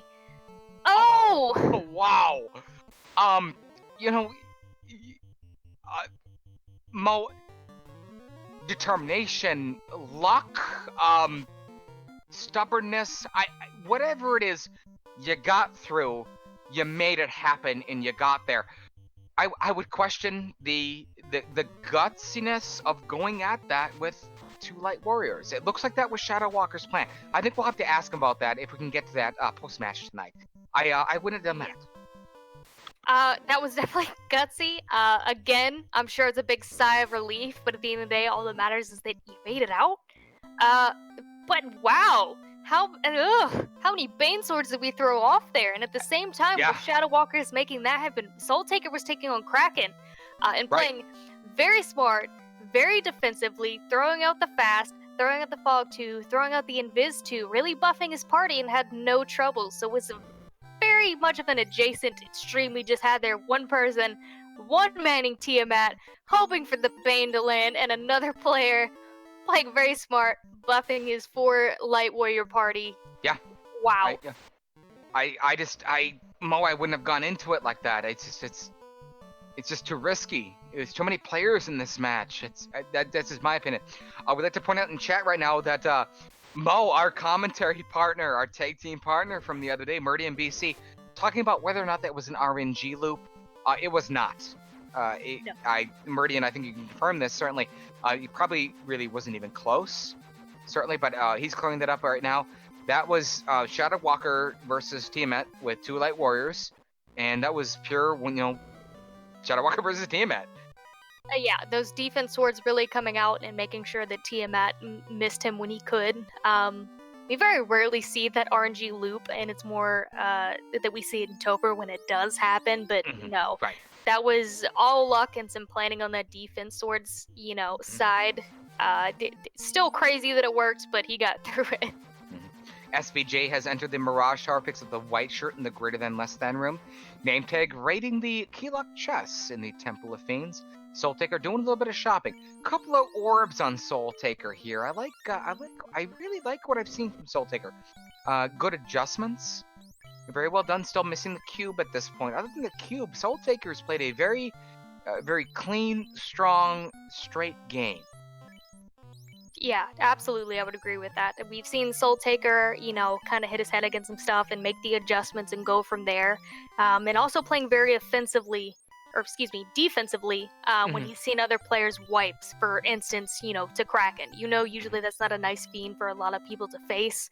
He knew that going in, and he went ahead and adjusted before even chancing losing some of his light warriors. So I really like it.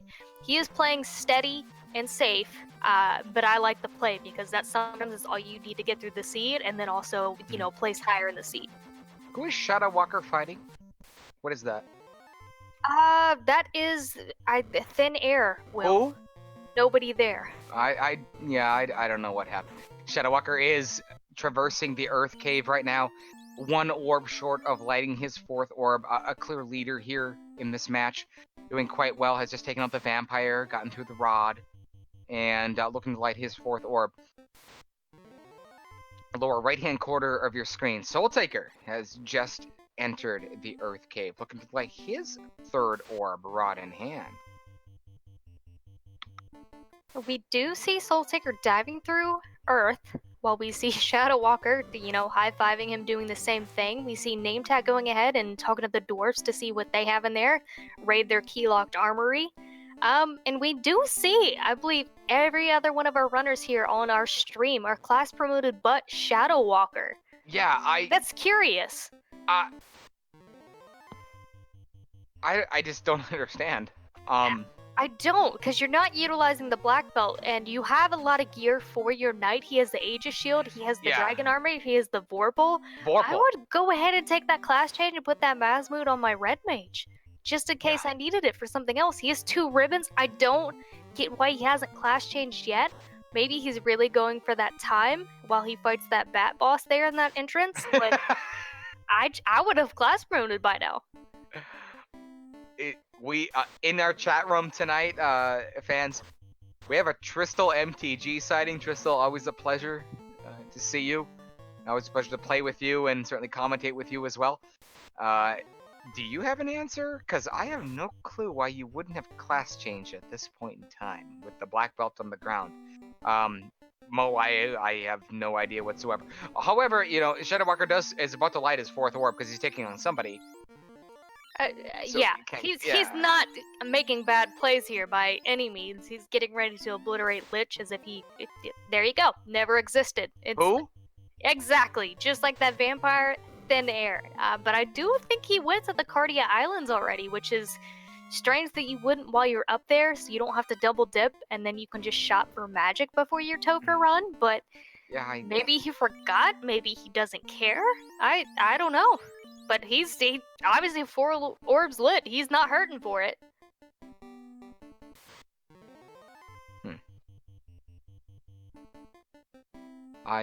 I'm just not quite sure. Off-stream runner updates, they're all right around the same area. They are the Volcano Earth Cave as well. But our clear leader tonight is Shadow Walker. He has entered the Temple of Fiends Revisited at, we're going to call it 1 hour, 23 minutes. Right now, Mo, Shadow Walker, your game to win.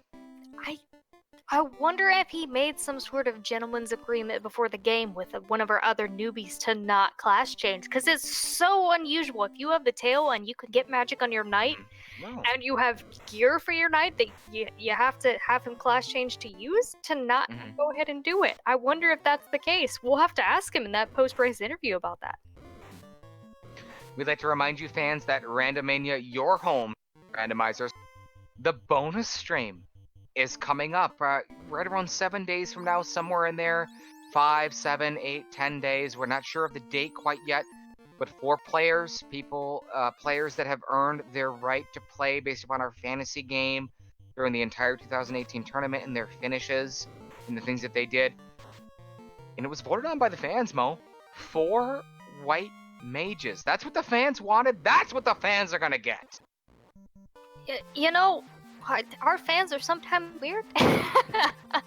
That's what they want to see. That is what they're gonna get.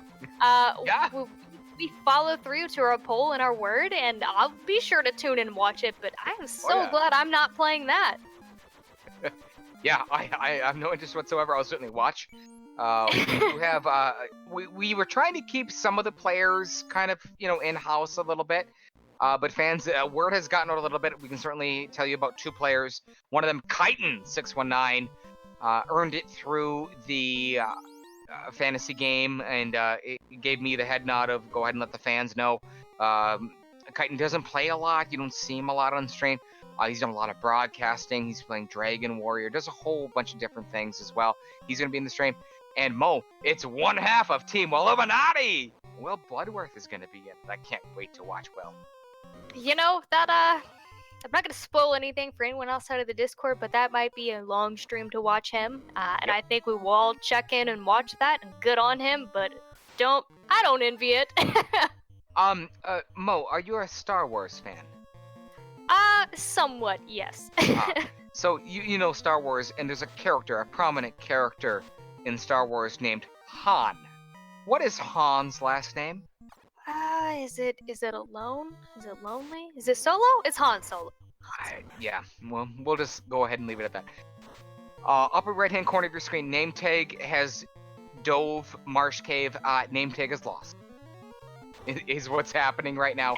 You can see name tag freezing right on the saving on the screen, trying to figure out where he is, what else it is that name tag needs. Nametag has the weapons, trying to find the cube.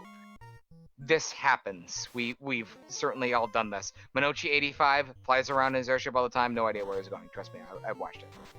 Yeah, there are times where I just take the scenic route and fly in the air while I think. Other times I pause and look at monuments like the volcano. It happens to us all, especially if you're playing multiple things in a day, practicing before you race, or you just... You didn't have a lot of time to prepare before you race. You kind of sit there and just really rack your brain of where you've been, where you haven't been, maybe some chests you skipped thinking you wouldn't need. And, at an hour and 26 minutes in, that's a little harder to recall. Did that hit Falconic? I missed it. Did that hit? It may have. I saw him throw it out, but I didn't see if it hit. Did Shadowwalker just Quake Lich too? Shadowwalker did. Wow. Shadowwalker is full of surprises tonight. Wow. Shadowwalker on to carry 2. Really dominating this match. Continues to do the 3 Light Warrior strategy. We'll see whether or not Shadowwalker Mo decides to resurrect the black belt for a later fight. Mini shield? Yes. Quad X erased and terminated for Shadowwalker. Shadowwalker moves on to the water floor. Continues to do the 3 Light Warrior strategy. Mo, this cost you last game. It cost you almost an hour of time. You didn't resurrect that 4th Dan, that 4th Light Warrior, and put them in front. Do you regret that? Are you ever going to do that again? I think it was my 3rd or 4th try through. I did finally resurrect that ninja. And I do regret not doing that sooner, but at the same time, what really would have saved me is either A, getting the levels that I did end up getting, or moving my knight to the 3rd slot. Well, I kept him in the 1st or 2nd slot every time, and I watched that VOD back and just wondered why I did that. There were a couple moves I could have made, but yeah, having that meat shield up every time would have been helpful, but I think the real saving grace was moving my knight to protect him. But how much did you learn from that experience in a new player race? I mean, will you ever do it again? How much did you actually learn? Well, I did learn a lot. Yeah. If you wipe the first time, you do have that knowledge, and I did have it, but I didn't utilize it, and then I did the same exact play, went in there, smashed my head again, and wiped again. And at that point, I know to adjust. Maybe it's not a fluke. I can't RNG my way out of some encounters. I can't do this or that and hope to get by. That's when I should have done it.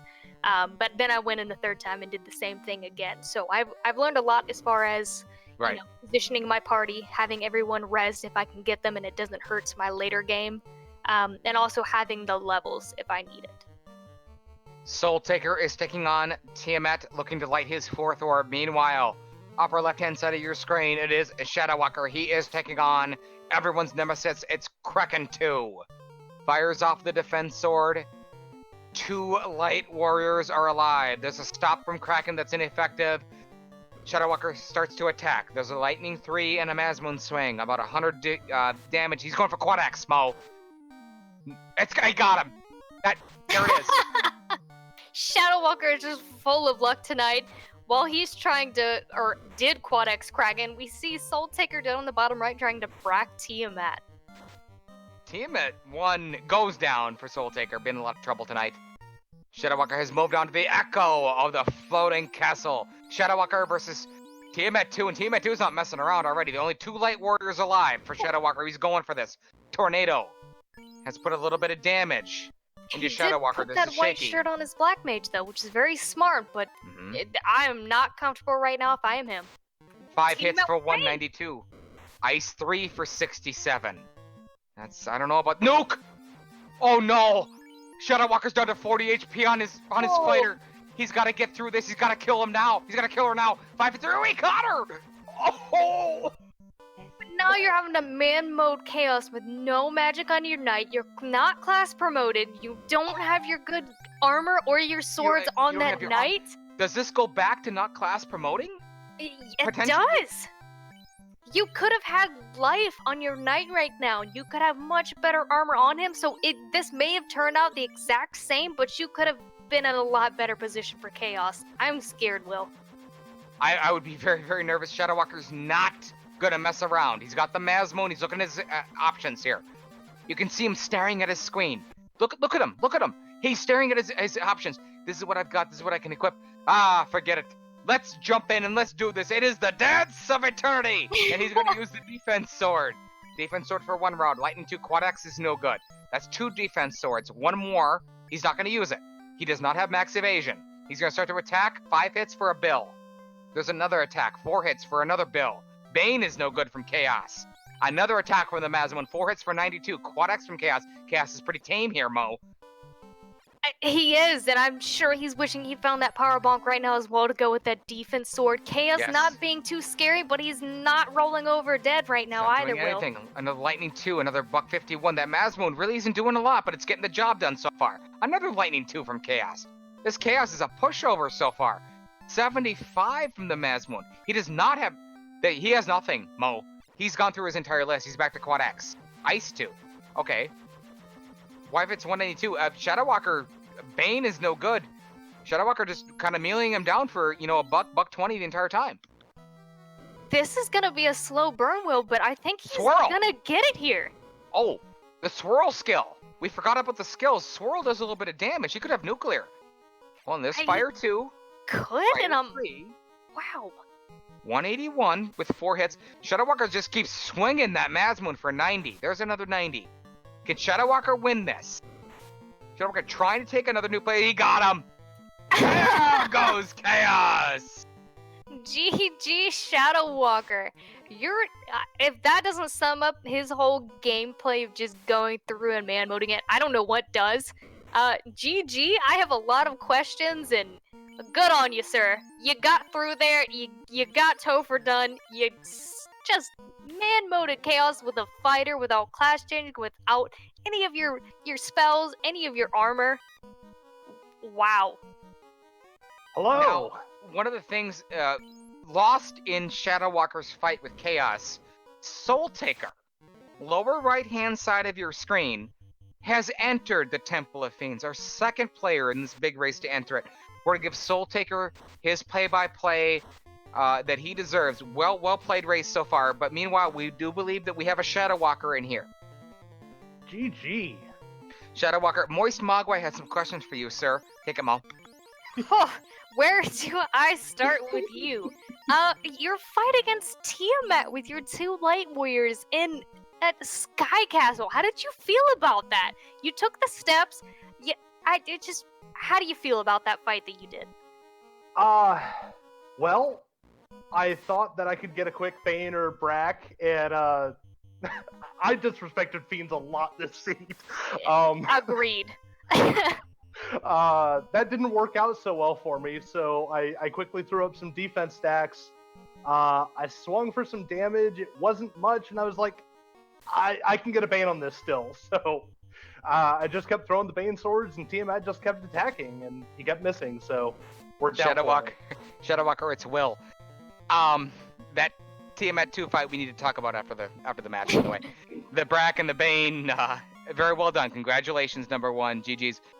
What happened with your fight on Lich 2? So I learned a thing today.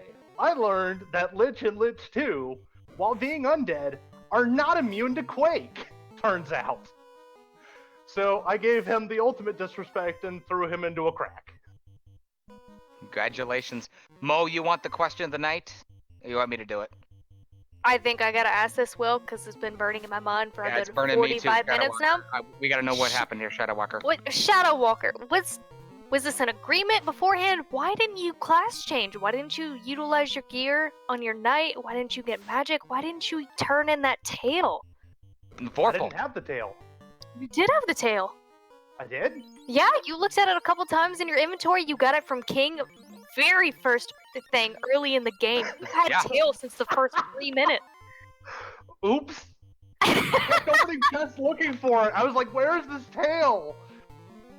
That explains so much. And I think we actually talked about that game. Will has looked for the cube. I've looked for the loot that I've had for a good 25-30 minutes. We saw you go in your inventory a couple times, thought maybe you had it, maybe you had an agreement with another runner to not, but yeah, you got the tail in the first 3 minutes of the game. Yeah, that's why I didn't find it in any chest. How about that? Update you on off-stream runners. No one has Fiends are visited. Right now, Shadow Walker has taken this new player showcase race right here on Random tonight. Soul Taker, looking to get second place, has just taken out Carry 2, continues the 3 Light Warrior strategy. We have a call from chats. Shadow Walker, I don't think you're in there. Congratulations, Shadow Walker, you have graduated. No more eager beavers for you, sir. You're gonna, come up with everyone else, kick my butt and everyone else's butt as much as you can. Certainly, I'd like to thank you personally, Shadow Walker, here on stream, for all the work that you've done behind the scenes that a lot of fans don't know about, joining us in the commentary booth, doing the tracking and everything else that you've done as well, for all the work that you've done. But we're gonna move Shadow Walker out of the new player area here as he takes this match. And we thought this was going to happen, Mo. We kind of talked about it a little bit. And Shadow Walker has, he really dominated this field tonight.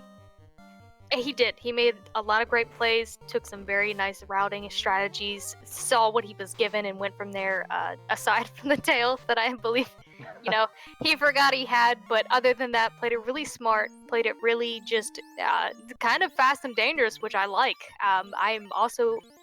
that same gameplay, which sometimes it pays out, sometimes it doesn't. In his case, it did tonight.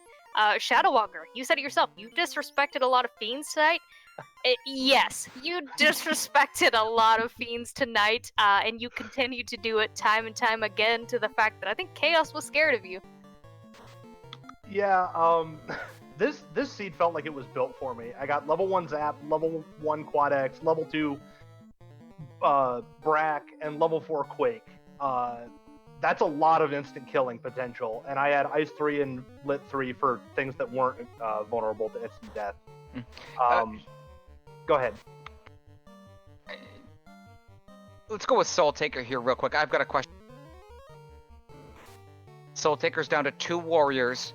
He has 1 warrior paralyzed. He just lost the other one. He's attacking with the Knight and the Masmoon. Takes down Kraken too. He's down to the Knight. However, does not have life on the Knight. Was it Knight learnable? I thought it was. It was not. It was not. Life was in the harm slot at level 3.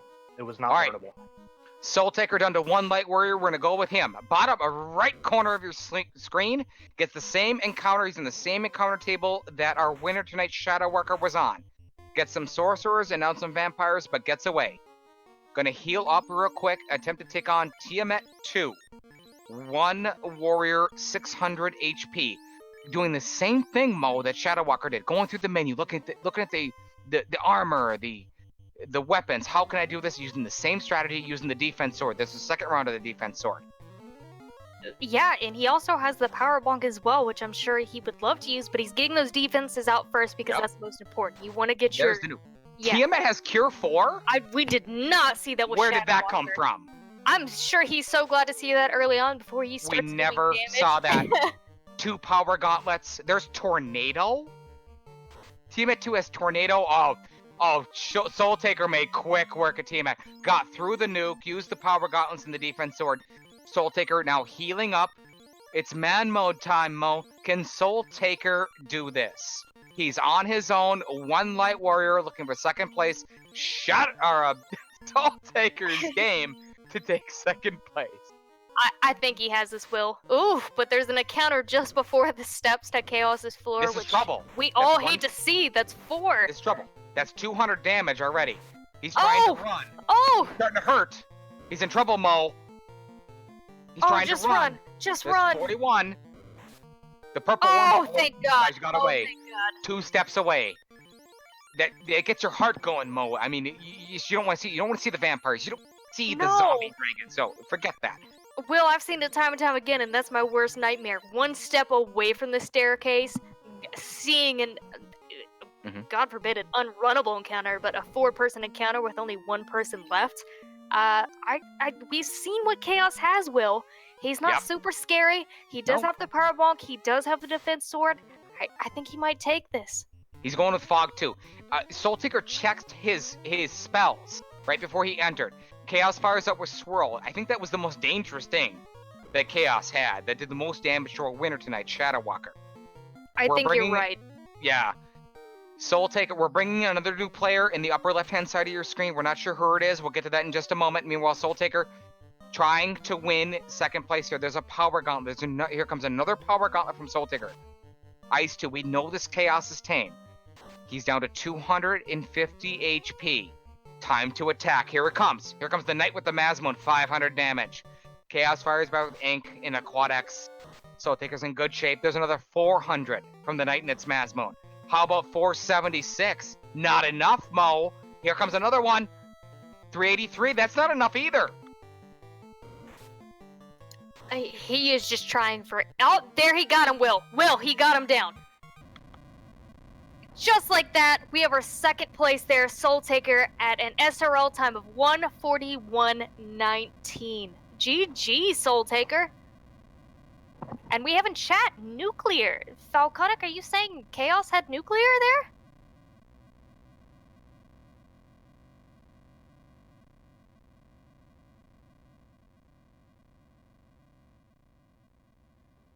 Yeah, I think myself and Will must have missed that. Falconic is saying Nuclear was the second skill on the list for Chaos that Shadow Walker never saw. And we didn't see that. I saw Swirl. Yeah, we saw that was the only skill that I saw. But no Nuclear, but wow! Made it through with 1 Knight, had high health, good levels in there, throughout the defenses first, and obviously made it through. GG, Soul Taker, but that's part of, the differences that we see when we go into Topher, and that's why sometimes people like me may try and go in a second time with the same strategies, hoping to find a different list, a different table. Stuff like that is just really RNG. Fuchsia pointing out in chat, Chaos must have had a really low chance to activate skills. Yeah, if we only saw Swirl on one side and saw Nuclear on another, I'd have to agree with that. Very impressive from Soul Taker here. I really liked a good, clean, solid, straightforward, linear run from Soul Taker. Only Soul Taker's second match, by the way. Same SVG, lower left-hand side of your screen, first match. Name tag, first match ever. Upper right-hand side of your screen, Soul Taker's second. His first one was last week. These are really good showings. I mean, we're not even near the 2-hour mark. We're 1 3/4. These are really good showings. This is way better than I ever did the first time I played Final Fantasy Randomizer on a competitive basis. Will, these were the times I was putting up for Swiss seeds when you had guaranteed items coming out of your quest. If I turned in Crystal, I knew I was getting the herb. If I turned in herb, I was getting the key. These are runners that have fetch quest shuffled. They're going through trying to find not only, shuffled and loose items in the world, but also fighting enemies that have higher stats. And we did juice the seed a little bit, but this is very impressive to have sub 2-hour times as a new person. This is awesome to see. We talked about it earlier. Soul Taker was taking very calculated, steady moves. They weren't go-moding anything. They were playing a little bit safe, but they were making very calculated and direct moves. And I like that, and this is why I like that. They just finished second place. They weren't that far behind, and they didn't have the same trouble that Shadow Walker did, as far as, maybe two-man stratting some of the time. Speaking of our second place finisher tonight, Soul Taker, is that a Soul Taker I hear in the broadcast booth joining us for a post-game interview? Yes, it is. How are you guys doing? Soul Taker, it's Will. Congratulations, GG's. Great game. Thank you very much. Oh, you're welcome. Struggled a little bit early. You were featured tonight. Trying to figure some things out early.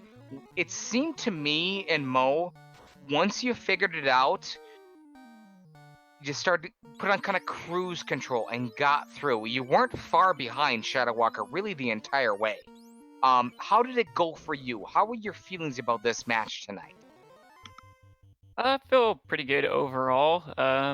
The early volcano gave me a little bit of trouble, but besides that, I felt it was pretty much okay. This is actually, I think, my best time ever. It was a great journey to watch there. We did see you struggle a little bit at the front, but as I was just saying to Will before you jumped in here, you're making very steady, calculated moves, at least from what we were viewing. And I really liked your Topher run. Did you freak out a little bit there when you knew you were going into Chaos with one Knight and then happened to see Nuclear? No, not at all. Actually, usually during my practice runs, I usually just run Knight and Black Wizard. So I'm used to getting there with almost nothing, and so it wasn't that big of a deal to me. If you practice that way, that's the great way to prepare. I'm going to interrupt here, Mo, really quick. Off stream, Girl Drink Drunk 1 is in the Temple of Fiends Revisited. She's our only other player that is in the endgame final dungeon. We're working on potentially bringing her in here to take the spot on the featured stream of our second place finisher tonight, Soul Taker. It's going to be just a moment. We know that she's right around the fire, I believe, of the Temple of Fiends Revisited, in essentially really good shape, Mo, of getting third place in this great match tonight. And I'm just blown away by Soul Taker, and from what I see right now from Girl Drink Drunk of their performance, we're an hour 45. This is semi-final flags. This isn't easy. There's 4 loose items, and they continue to fight. And this time is pretty low. I'm blown away. Yeah, Will. Usually my times when I started these was near like the 2:30s, 2:45 marks. This was my time on Swiss where everything was very linear, everything was guaranteed. It's absolute joy to see, but we've also seen a couple of these newbies who haven't talked too much in the community play 1 or 2 challenge seats as well, or jump in races with veterans. So they're getting some practice, and they're low key putting their name out there and putting some times out. But it's absolutely awesome to see them come into a very large race like this, be restreamed, put under the microscope, and just absolutely kill it. Oh, you know, it's wonderful. Yeah, you put yourself on a stage, and it isn't easy. You make mistakes. I continually get teased about mistakes that I've made, but I can take it in. It's okay. I want to go back to Shadowwalker, our winner tonight. Quick question. Going back to the whole tail scenario, was it because you got it too early? What about when you look at your inventory, which you stared at and we commented on? When you see something like the dragon armor, the Vorpal sword, and you wish you were class changed to equip something like that, does that make you not go back to the item screen and just see if it's there? Or is it just, I don't think I have it, I don't remember, I don't have time for that? A little bit of both. The whole seed, I felt like I was on breakneck pace. I got Quad X, and I was just Quad Xing everything in the beginning of the game. I did Ice Cave immediately, got my floater, and I felt like I know I'm ahead because I doubt people have been to the Ice Cave yet. I'm gonna fly around and do everything as fast as I possibly can. And in all the haze, I just lost track of it. I just forgot that I got the tail. Mm-hmm. Shadowwalker, you are correct. You were the first to go to the Ice Cave. You were the first in the air for a while. Soul Taker, what made you go to the Ice Cave? Was it the incentivized item? What drew you there? It's the incentivized item. I typically route that and Volcano together. I don't want to run around somewhere else around the world to make sure, when they're right next to each other. I just had to go pick up more potions before I ran it. So it is what we thought about. It is what we thought. Routing, essentially, it's kind of what it boiled down to get you an advantage and a lead in this match. Yeah, and again, like we said, you did take pretty direct routes. You had a little bit slower of a start. Shadowwalker absolutely blazing through it, and that's why we're graduating him out of kindergarten into the preschool world.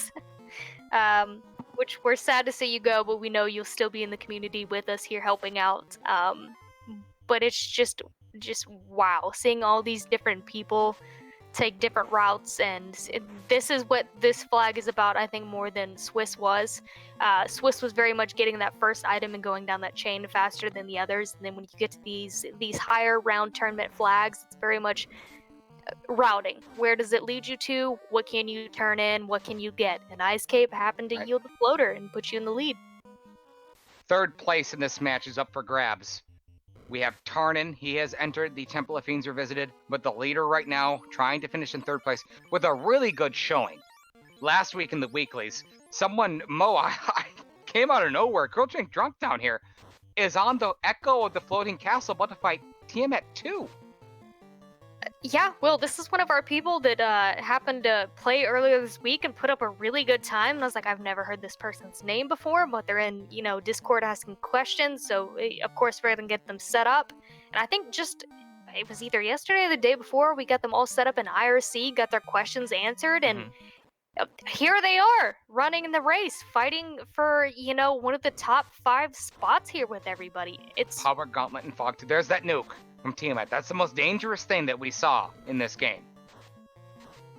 Absolutely. From one of our the fiends without being in Revisited, that was not what you wanted to see. Tornado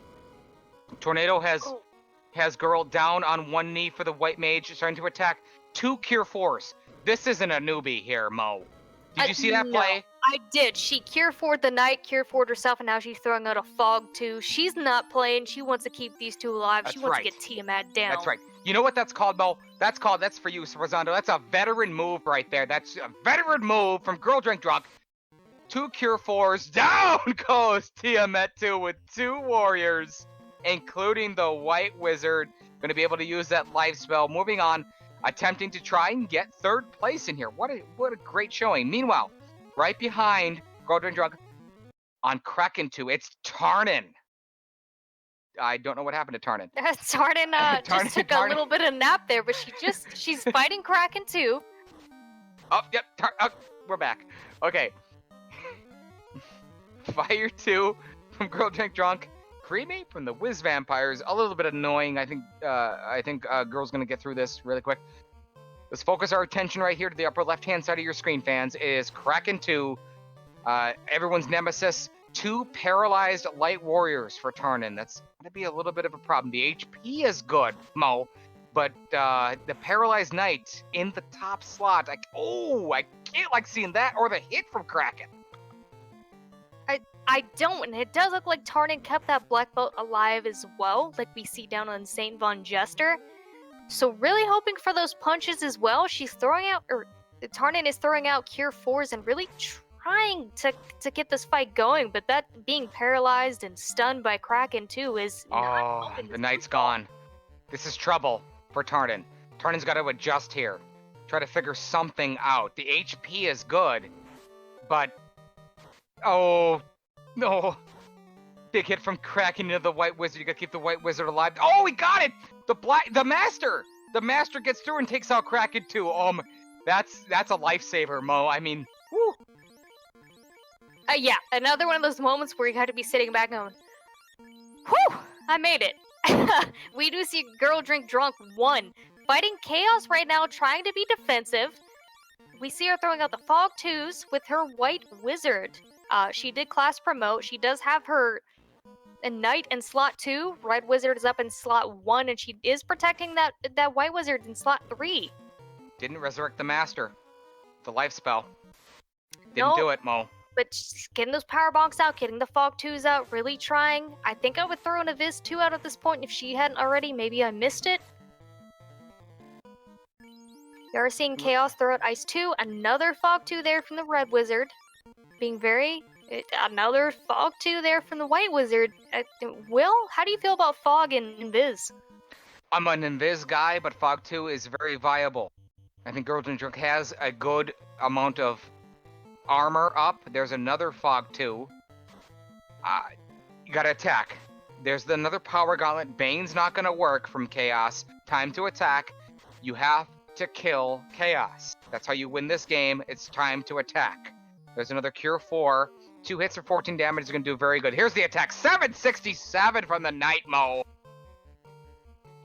I'm glad to see her start swinging. There is such a thing as being too defensive, and I think she's going to play a little bit safe with that White Wizard there. Let her Knight keep swinging away, which she has used the Power Bonk on.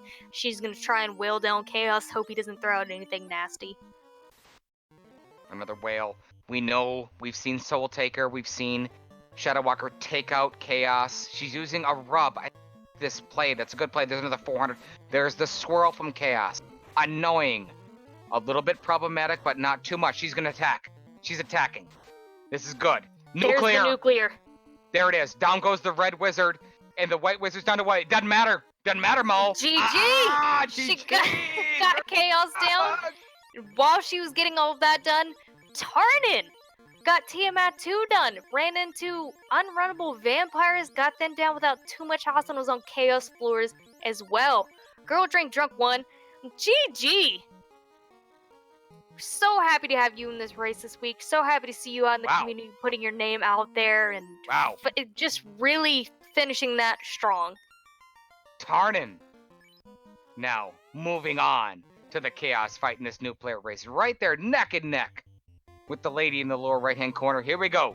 Tarnin versus Chaos. Tarnin has the Knight in the lower right, and in the lower section. I think that's the right play. Firing off Invis 2. A little bit cloaking, a little bit of evasion. There's a Power Gauntlet. Another Invisibility 2 from Tarnin. That's 2 stacks so far. 6 stacks will get you maximum evasion. And he finds out a little bit of information. An attack from the Master for 78 damage. He finds out about the evasion and the absorb of Chaos. And that's a good little tickle play from Tarnin. Getting those ever-favorite Invis 2s out. Going ahead and punching Chaos. This is, like I said, another person who did level up their black belts. I didn't see what level they were before they class changed, so I don't know how much they actually utilized that. But high level, throwing those punches out, getting those Invis 2s out, playing it smart, Will. I like it. Another Invisibility 2. I like the way Tarnin's playing. This is an attack from the Masmon. 773. Big hit from the winner of the best endgame sword for the night, the Masmone 773. That's going to get it done. Here comes another attack. I think that was 815 if I saw it correctly.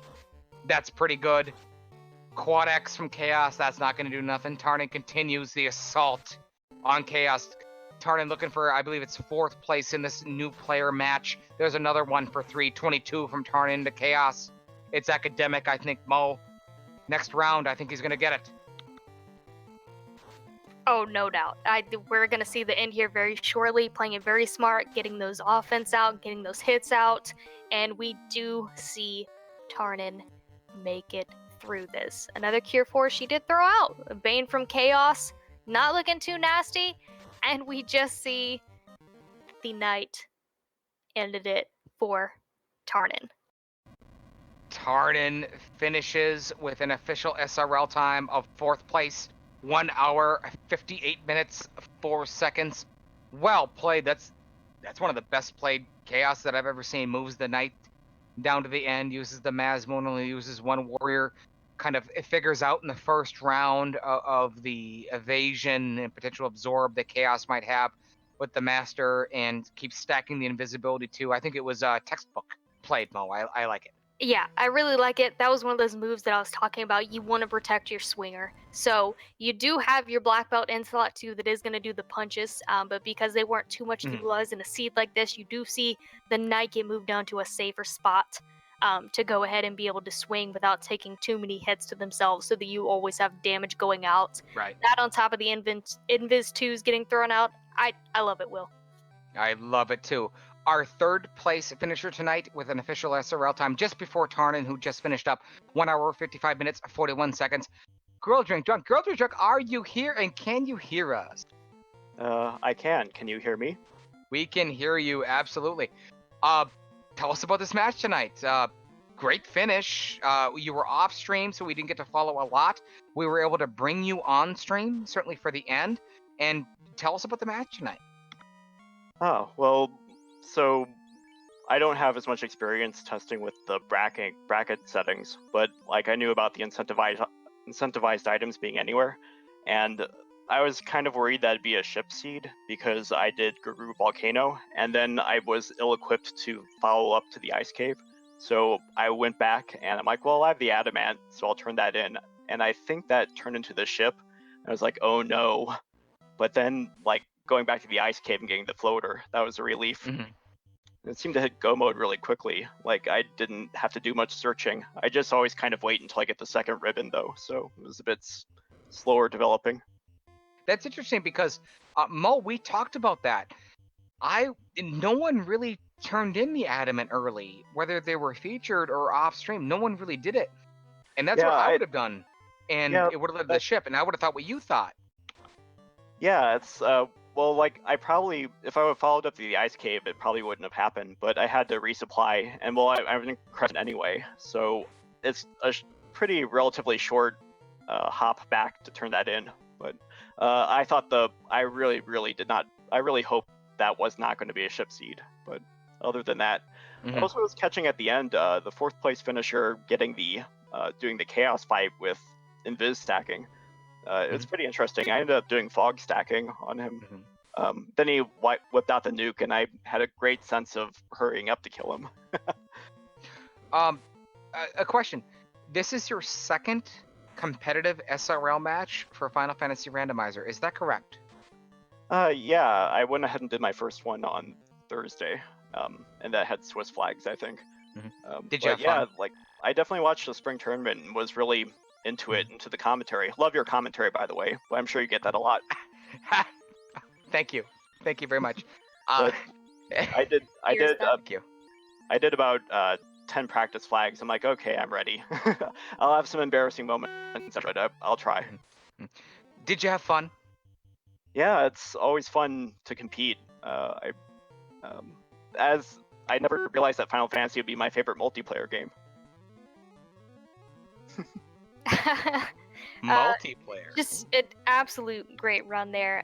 You are a new name in our community that we've actually seen you be active, so it's really great to see you in here jumping in for races and really getting your name out there and putting your name up against SRL points. How did you feel one of your showcases being in a new player race like this? Did you prefer that over playing against solely veterans? How did you feel about it? It makes no difference to me. I just like to compete. I kind of prefer to be in veteran races, but either way. I was kind of like almost felt too embarrassed to ask, hey, can I be in this race? I was kind of worried I made too good of a showing last Thursday. You did. You did. You did an excellent Yeah, showing. yeah. That was one of the reasons why we did want to pull you in here. Your new name, we haven't seen you a lot. You did put up really, really great times. And we don't base, any of our new people are welcome to these races, but it is great to see a couple new players shine kind of out of nowhere and be those hidden gems in our community, like the Shadow Walkers, the Tarnins, like yourself. We like to showcase you where we can. Yeah, when I saw that hour 30 completion time, I'm definitely interested to see his routing and his strategies. I think I can learn a lot. We'd certainly like to thank Manochi85 for doing the restreaming, Woat, Romulus's doing all the tracking, certainly my broadcast partner tonight, Moist Mogwai, for taking care of this. My name is Wickliosis, and Randomania Prime for taking on this match. Mo, you're the one that organized this whole thing. It was not me this week, so I certainly thank you for that. And it's all there and it's all here, and I'd like to say it yet again, and my apologies for beating a dead horse, but this community is amazing. Join the Discord. If you want to play, we will give you your stage. You will get your own Moist Mogwai call, your own Wickliosis call. Whatever it is that you want, we will give you that. If you want to pick up the controller, if you want to join us and sit next to myself and Moist Mogwai, if you want to track, whatever it is that you want to do, we will give you that opportunity. It all starts with joining the Discord. We talked about it the other night, Mo, and it starts with there, and volunteer and come on in. The water's warm. It's a very nice, like 87 degrees warmness. It's great. I started this game, or in this community, not ever playing this game before at all, vanilla or randomized. Watched a couple randomized, matches. They let me come in as a tracker, and from there I've kind of just blossomed and dug myself further into the community, either being a racer myself, on commentary, tracking, helping out, organizing events like this. If there's a want out there, and people have an interest, they have questions, we're always happy to facilitate that in any way we can. So come join us, whether you're a player, whether you like to help, there's a spot for you. We're trying to get the links in chat for the Discord right now. I think they might be in there. There they are. Ventric, thank you very much. Back on screen, we have brought in MBI. Spider MBI, he is poised to be potentially the next finisher. He is in the Temple of Fiends Revisited. We are running a little bit low on time here on Randomania. We'll update you that as soon as we know a little bit more. We're actually a little bit past our time. We'd like to thank them again for hosting us tonight. And all the things in the world, Mo, because, without them, without our community, and certainly without our fans, I don't know what it is that we are. So thank you, Randomania, certainly from the entire community. Meanwhile, Spider MBI using the Go Drink Drunk here thing. A little bit of, evasion going on, some fogs. Just takes out Kraken 2. 3 Light Warrior strategy. We've seen that a couple times here. MBI is one of our overseas streamers, so I believe this is pretty late for him to be playing here. Oh yeah. I believe MBI is. And if you compare it to Eastern time, it's right around 3 a.m. right now, MBI. And MBI's played in every one of these races, Mo. He's been playing you, trying to beat you, and trying to beat everyone. The Shadow Walkers and the Tarnins and the Lyra SRLs, everybody. Late at night, and that's just commitment. And we've talked about this before, but it's just love for the game, and much respect. MBI sticking it out, looking to get, a pretty good place here. Yeah, absolutely. And like I said, he's one of ours. We do have Shylesia in our league as well, who does restream a lot and help with other events. And Mono, who is in the States and likes to just play into the wee hours of the morning. This is something I touched base on the other day. No matter what time zone you're in, no matter what time works for you, there's always somebody up and in our Discord that can help answer questions. want to race with you, or really whatever. It's a very broad community, but the great thing about it is they're all helpful no matter where they're from, what time zone they're in. Just Right. very, very helpful, welcoming, and nice people. MBI leaves the knight in the top slot. I would like to see that knight moved onto the bottom, like our other players did. We'll see how MBI does. Meanwhile, lower left-hand corner of your screen, SBJ, God bless you, because you fought that ice cave forever. Now you're about to fight Kraken 1, SVJ, and you're going to light your 4th orb. Take down Kraken and keep this going. I think SVJ, of everyone that I've seen tonight, Mo, has learned the most. Absolutely. He's gonna get to watch this back and see some parts where we were a little bit critical, just to kind of get some, tips to see where he could have, cut down time, maybe scream at himself for doing something that he knew better about, but in the heat of the moment did. But all that being said, with the time that he did kind of burn there in the beginning, kind of hit his head against that wall, he's not doing too bad, Will. He's letting his Oh. 4th orb. He's about to Yeah. be in Topher status. He's Yeah. not far behind whatsoever. Staying calm. Yeah, Staying and calm this, and learning.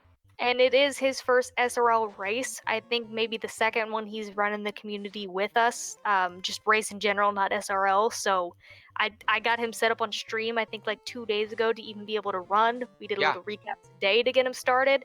Brand new, was kind of hesitant about joining us, but I'm so glad he did. I think he'll learn a lot from this, and he's doing great. Yeah, just lights his 4th orb. SVJ lights his 4th orb. Ready to go. Meanwhile, MBI taking on Chaos. We know that Chaos wasn't too much trouble with Swirl. We think there was a nuclear in there as well. That Bane's not going to work. 3 Light Warriors attacking from MBI now. 1336 from the Mazmoon. Spider MBI. 5th place in official SRL time. 2 hours, 9 minutes, 16 seconds. Oh, well, these new people make me want to just kind of stay on commentary. I don't know about you, but all of these new faces are really being promising with our flag set. I'm really gonna have to polish up on whatever our next flags are gonna be. Yeah, and in the co-op race that we had somewhat recently that we talked about, that we got to work together, Mo, I'm still personally a little bit newer to the community. I'm kind of that mid-range thing. And I kind of came in and I won some matches that I probably had no business being in. More than likely. I think a lot of people would say that, and that's okay.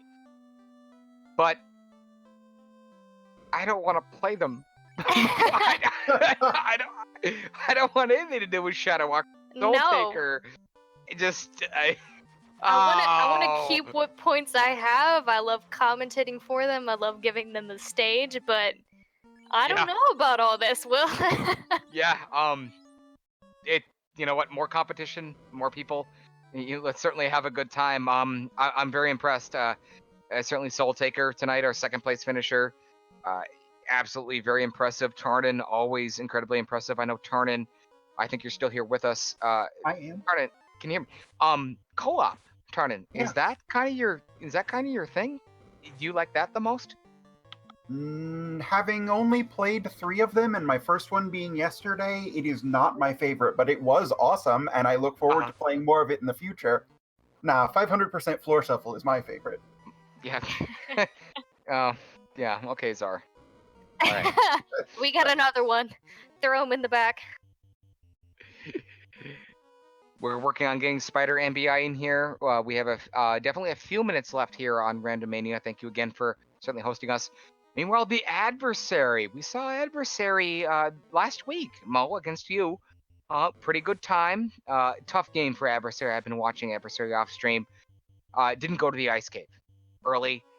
Put him a little bit behind, but still making a go at it here in the Temple of Fiends Revisited, and looking to, certainly take out the Phantom, move on. Based upon the party makeup, it's a very similar party makeup with a perished black belt and everything that we've seen a lot of other players do. I like the HP, I like the levels. I think Adversary is in good shape. Yeah, I'm liking the levels and the magic that Adversary has to play here, or really go to bat with. I'm a little, I guess, questionable about why he has that dead black belt just still sitting in that first space there. Right. And But other why- than that, I think great shape. And why might you flop? To my knowledge, that gets you more ambush rates, but I could be completely wrong there. But I believe if you have that character dead in the first space, you're kind of inviting yourself to unwanted encounters. Yeah, it's not only that. The ambush rates, whether you get ambushed or whether you get a chance to strike first, is really based upon the luck, the levels, essentially, of the light warrior in your first slot. So you don't want to have a level 2 perished anybody in your first slot. But the real point is here that if you put the perished black belt in the second slot, it's all about how enemies attack with melee, especially like a Kraken 2. 50% of a melee attack on odds and average will go to your top light warrior. 25% to the second light warrior in that slot, and then a division of 12.5% evenly to your third and your fourth. So if you chop the top light warrior at the top, being in this case your knight, you want to do your knight. He's got the highest HP. Should he get smashed? If Kraken 2, for instance, attempts to attack the second slot, and Kraken 2 realizes that the second slot has perished, it will actually reroll. And the reroll odds will continue at the same rate and odds that we just essentially explained. It could go back to, again, the second slot at that 25%, where the odds actually go up even much, much more higher, that it hits the person with your highest HP, which is the person that probably has the most armor, or the light warrior that you don't mind perishing, potentially. But that is kind of the idea. And so in this case right now, Adversary probably more than likely, he wants to switch those two at this point. And those are the multiple reasons why. Yeah, and thank you for explaining that more in depth than I could. It's definitely something that I realized, especially in my last race, that I didn't want my thief laying dead there in the top spot. I wanted my knight, A, for healing purposes and menuing through my inventory, and then, B, all of the reasons of the encounters, the enemies hitting you, and why it's not optimal to keep them there. But we do see adversaries still continuing through Topher. We actually see Saint Von Jester about to Right behind him. high-five adversary. Yeah. They both just got through Lich 2, both on Carry 2's floor, one just now pulling Carry 2. I like it. Our time is still ticking here on Randomania. Thank you. We're definitely going to stick at least with SVJ and the adversary here with this match, based upon what we've seen from Tarnin, MBI, our winner tonight, Shadow Walker, Soul Taker with a great showing. I like both players' odds here, assuming they play it very well. I would like to see, like we talked about more, I'd like to see adversaries switch those two light warriors. SVJ has been playing with 4 light warriors the entire time. I'm a 4 light warriors guy. That's the story. I don't mind. Oh no.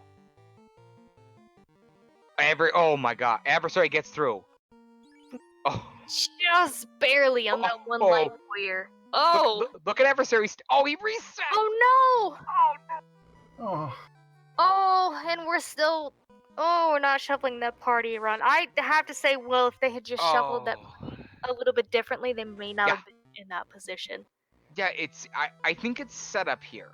And I think this is very similar to your match last week in this very same race. It was exactly 7 days ago, Mo, where you learned about, reviving that black belt that you had decided to let perish, which is a good move. You're never going to do that again. You're going to be aware of that and understand that. And I think adversary is going to learn that and more than likely never do what it is that adversary is doing right now. And it's a good way to learn. It's kind of the hard way, but you see it and you're like, okay, I get it now. And you never do it again. And you just become that much stronger. I agree. That and being able to watch this back and see your explanation of the multiple reasons of why, we don't run that way. I think they'll learn that lesson. It'll stick a little bit harder. But right.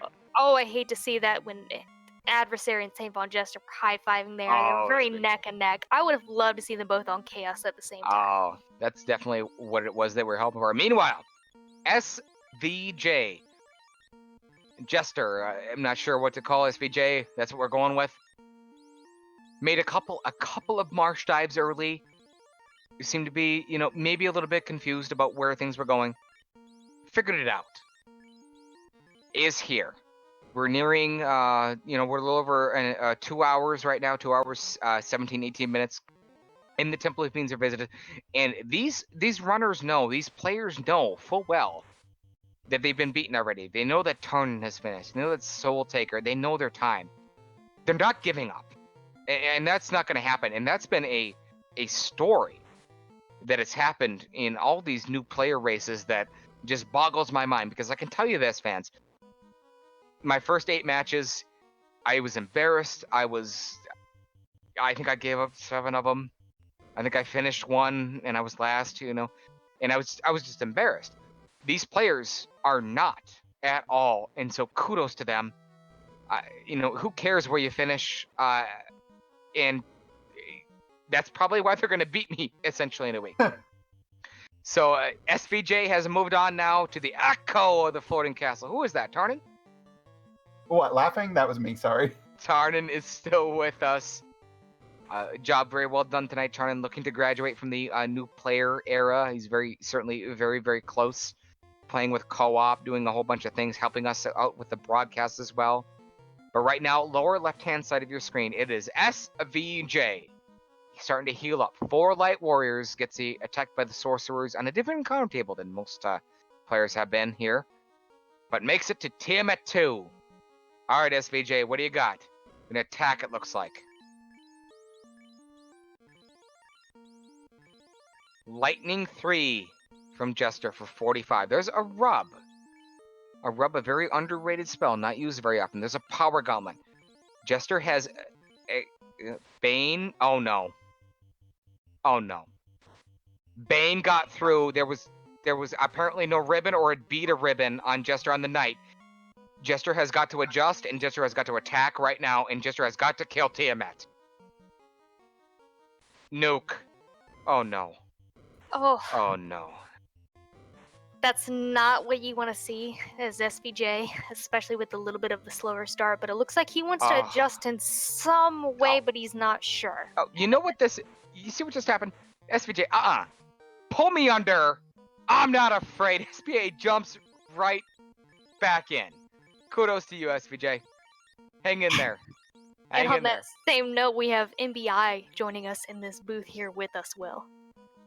Hey there. Take him out. GG, MBI. Great to see you again here this week. We know it's later for you where you're at. How did you feel this week? I know you played a couple newcomer races with us, and this changed up the seed a little bit. How did you feel playing it? I really enjoyed the seed. I mean, it scared the hell out of me because I had no healing magic whatsoever. But, yeah, it was a fun seed. Glad I stayed up for it. Yeah, the lack of healing magic can be scary at times. You were one of our more off-stream runners there for a little bit, but we did pull you in. It was great to see you get through Topher. And just, I think it was either 6th for us, 5th or 6th. I may have missed that, Will. It was MBI 5th, I think. MBI, it's Will. 5th. GG's. GG's. I want to kind of go over your whole scope here. All right. You played in the first new player race. Yeah. I think you were right around last. I think I played in the second one. Right? But each and every race, you keep moving up. Yep. You go from 10th to 8th, now to 6th and 5th. Does that help your confidence in this game competitively? I think it does actually. Feels good, like seeing that I'm finishing ahead of people. Yeah, and I can tell you this, I can see it because I'm sitting here and I watch every single one of these players the entire time. And yourself and Soul Taker, our second place finisher tonight, have the biggest growth, certainly by far. A big question for you, MBI, are you having fun? Is this great or what? Yeah, this is great. I haven't really played the game all week, so it just felt good to get back into it like today. I'll ask you the same question that I asked earlier on. Do you prefer these new person races and these showcases while you are getting more used to the game and moving up in ranks? Does it help you to Oh. be up against other new people versus veterans and seeing them done, maybe quicker than you may Yeah. have? Yeah, I mean, it's definitely like easier to just dive into all these races than it is like the weekly race. I mean, I'll still do the weekly race, but it's just like easier like to do these. Yeah, I think I'm in the same boat. These are a little bit easier to kind of go into for the most part.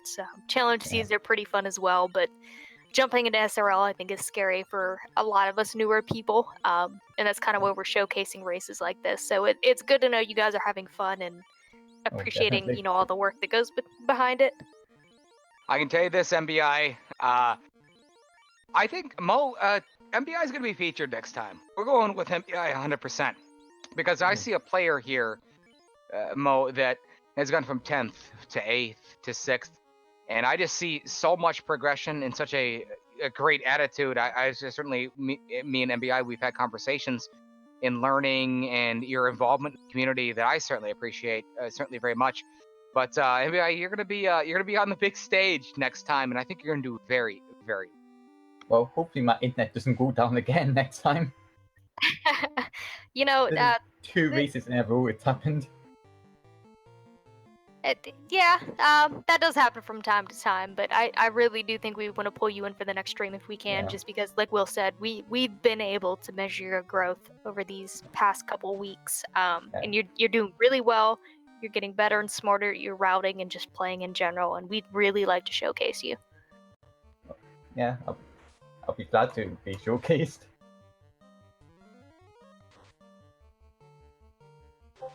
All right, we're receiving word that time is running a little bit thin here. What we're gonna do is we're gonna 3 players right now. 3 players in the Temple of Fiends are visited. Name tag, SVJ, and the adversary, all on the same floor. The water floor of the Temple of Fiends are visited. We're gonna go with these 3 players and see what it is they can do. Kraken 2 gets eliminated by name tag. Quick work by name tag. Did not heal, but He didn't. This is a lot of Temple of Fiends revisited entrances right here, right now, Will. We have the adversary, I think, is on Kraken's floor, as well as Saint Von Jester again, and then we have name tag about to fight Tiamat 2. we're looking for 6th place here in this dozen or so match. Looks like we've got actually more time than we thought. Name tag is in the lead right now. Right behind him, adversary. Very, very shortly behind is Jester. Jester cleaning up some missteps early that we certainly think. Kraken 2 being pulled for adversary. Mo, I think all 3 players, I think they can all do this. I really like all 3 of their chances. I really do as well. They have good gear, they have decent levels, they have great armor, and a lot of them are playing smart here as far as being more defensive than offensive at first, which is usually what you do as a new player. So that's great to see that they are trying to prepare for the worst. I think they're in a good spot. We have the power bonk on a lot of them, the white shirt on a lot of them, so they're not having to burn spell charges to be defensive as well. Right side of your screen, name tag.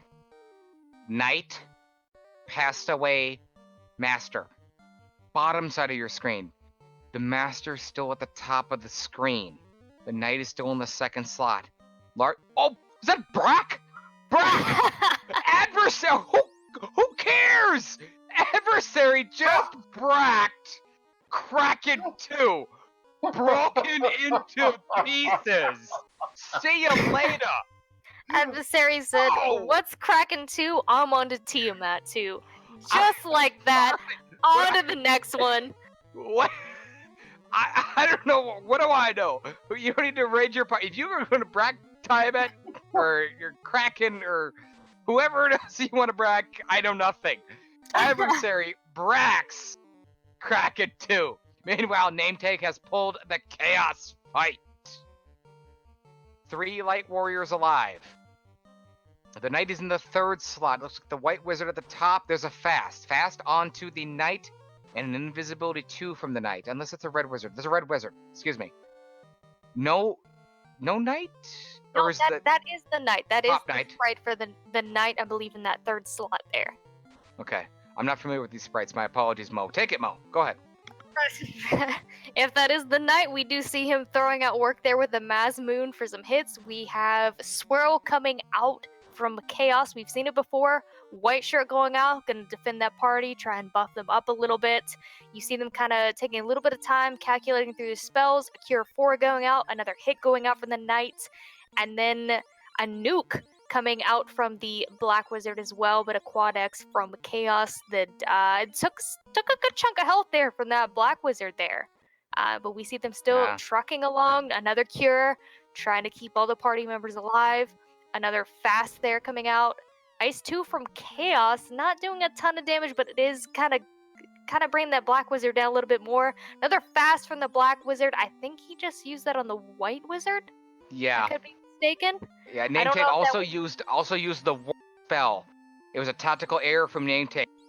Cover. Yeah, I think that was meant to be a nuke the first time, and then maybe a little bit of nerves there, but did get another temper off on that knight there. But the fast is on that white wizard that has the Maz Moon, so it's not the worst play, but not the usual play. And he's just gonna keep just sawing away at Chaos there and terminated. See Just ya! like that, name tag gets Chaos down. A little bit Wow. of tactical error there, but GG name tag. And at the very same time, we see the adversary pulling Chaos, while we see Saint Von Jester just said, "See you later" to Tiamat 2. The name tag nerves, Mo. I gotta think it's nerves. Name tag casted warp during the battle against Chaos. It's just nerves. Name tag's first match. I can completely understand it. I can't think it'll ever happen again. But these things happen. Doesn't matter. Chaos is down. Chaos is terminated. See you later.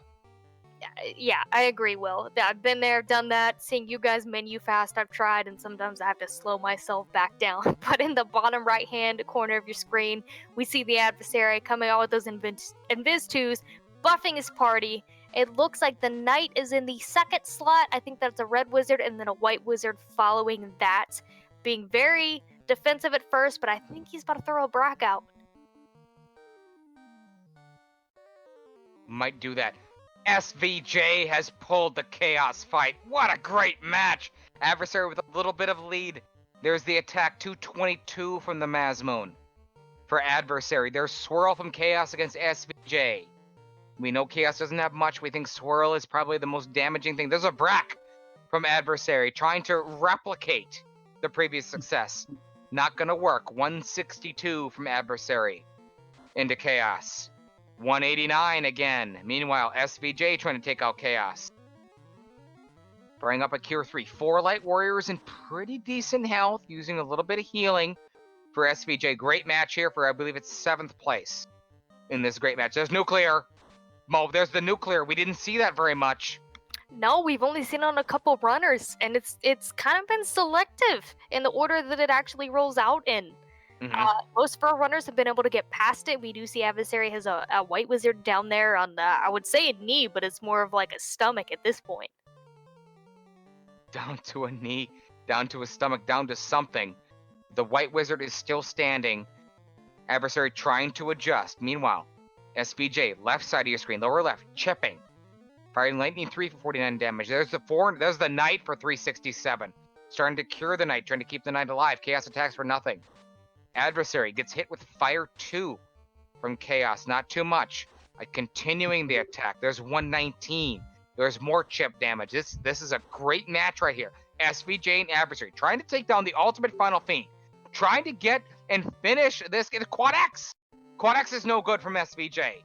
That's tough to get to work on Chaos. Adversary has already bracked Kraken 2. There's a Quad X from adversary. That's going to be ineffective as well. Another physical attack for 181. That's it. That's it, Mo. Adversary takes it. Just barely ahead of what we think was Saint Von Jester is going to finish there. GG. Adversary. You've Jeez. done really great through this Topher. I believe that was your second time in there. I think you wiped once. It was a really great adjustment there. And bracking never hurts. Is that a name tag we see here? It is. Hello, hello. Name tag, welcome to the broadcast booth. Adversary has just finished and taken out Chaos, and SVJ got him. SVJ finishes now. What a match, Mo. They're all, they're kind of bundled. They're in chunks.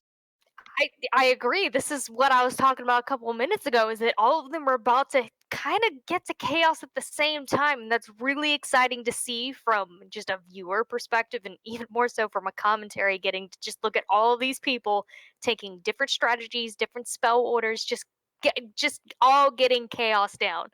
I'm so glad we didn't see anybody wipe on chaos here tonight. It's been really exciting, especially in a new person race, Will. We're running very, very short on time. I can see the clock ticking and ticking and ticking. Name tag. GG's and congratulations. Give us everything you got. Kind of tell us showed that it about was a new player race here, as I've not done races before, which should have been obvious right away when I forgot to equip my fighter with my weapon. Yeah, things kind of went downhill from there. I did try to do the 3-person party, and I was just really stressed at the beginning. It was about 20 minutes in. I'm telling myself, no, I got to calm down, take things a little bit more slowly, quit rushing ahead when I'm not ready yet. Name tag. Right, Your first competitive match, is that correct? Yes, it is. Did you have fun? Oh, yeah, I had fun. I mean, I've done casual runs with some friends before where we were kind of racing against each other, but nothing serious. So. SVJ. Jester, can you hear us? Yes, I can. Is this your first competitive match? This was my first competitive match. I don't know if you guys saw that. It was kind of like I got the jitters right at the beginning there. We knew. We definitely knew. Same question that I posted, name tag. Guys, we are running very thin on time. Jester, did you have fun? I had a blast. I got salty there for a little bit, but I was once I got that floater, that trap tile was killing me.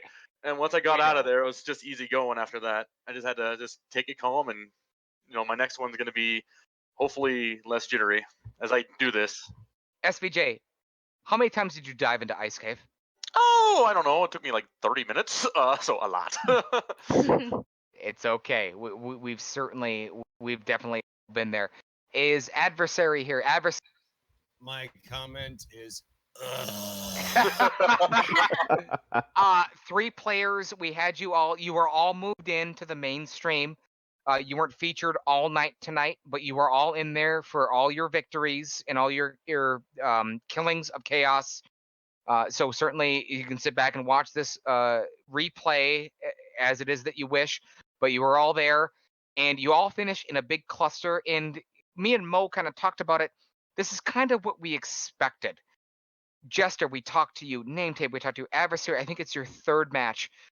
We expected this. And we certainly hope that you are, certainly satisfied with, your outcome. You can always do better. But we just want to make sure that you're having fun. And I had fun. Jester had fun. Name tag. Adversary, you had a rough go. I skipped ordeals. I shouldn't have skipped ordeals. But that really wasn't the problem. It was full clearing everything looking for the rod. Oh yeah, I was worried about that for the longest time too.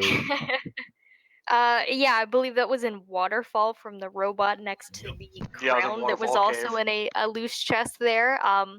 That definitely hurts to full clear things, but in a seed like this, I think a lot of us get there, and you're never comfortable skipping chests, so you just end up checking everything. But I think you all did great for a new player showcase here. The route you guys took, kind of the strategy you took going into Fiends, and the Fiends Revisited. It was a really great showing, and I think you all have a lot to be proud of. But I also think you all will get a lot of information going back and watching the VOD. I was talking to Will. That's one of the things where I've learned the most from. going back and watching the VOD, kind of screaming at yourself, going, "Why did I make that decision?" Right. But also seeing the commentators kind of point out a couple tips of, why that may not be the most optimal decision. I think you all have a lot of growing, but I also think you're all about to kick mine and Will's butts in the yeah. upcoming tournament. If any of your players or anyone out there who's playing this game who doesn't think they're very good at it, let me tell you, try being on a stage and forgetting that you have the floater in your inventory and not getting the airship.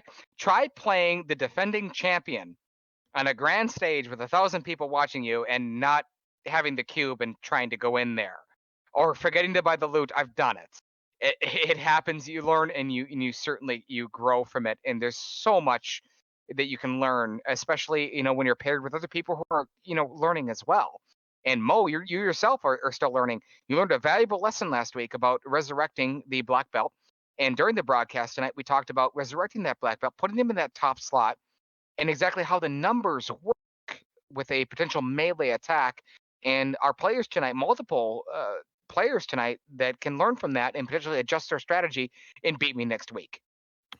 Yeah, there's a lot of good information in the VOD if you guys do choose to watch that back, which I think we all recommend. When you race, go ahead and watch it back. Even if you won, go back and watch and see where you can improve, because that's where you continue to kind of cut down on your time. But I've made that mistake before, and last week I did make it a couple times in my Topher dives where I smashed my face into that multiple times. But as Will said, you learn from it, you grow from it. You continue to grow from there, and you just keep picking up more hints and tricks as veterans like Will himself and other players kind of give you tips. Unless your name is Adversary. Okay, we are out of time here tonight on Randomizer. We got Manochi85 doing restreaming Woat, Romulissus, who won the last new player race, taking care of all the tracking, all the players tonight. Everyone finished. GG's, congratulations. I wish I could have done this when I was a newer player as well. My broadcast partner, Mo. Oh, what a pleasure, Mo. Thank you for joining me tonight. Thank you so much, Will. This is an absolute joy. Thank you, all of you new players, for continuing to subject yourselves to this week after week. It's an absolute joy to be a part of, plan, and also commentate. And I want to thank you, Randomania, for kind of squeezing us in there last minute. Our restreamer, Minochi, and our two trackers, Woat and Rom, being absolute great sports tonight and answering questions in the chat as well. And thank you to all the new players, the Lyra SRLs, the Neon Grays, Leggy Star Screams, our winner tonight, Shadow Walker, the Soul Takers, Adversaries, St. Fon Jesters, Name Tags, and MBIs. My name is Will Cleosis. Thank you for joining us tonight. We'll see you on the bonus stream in about a week, or right here next week on Randomania, your home for all the randomizers.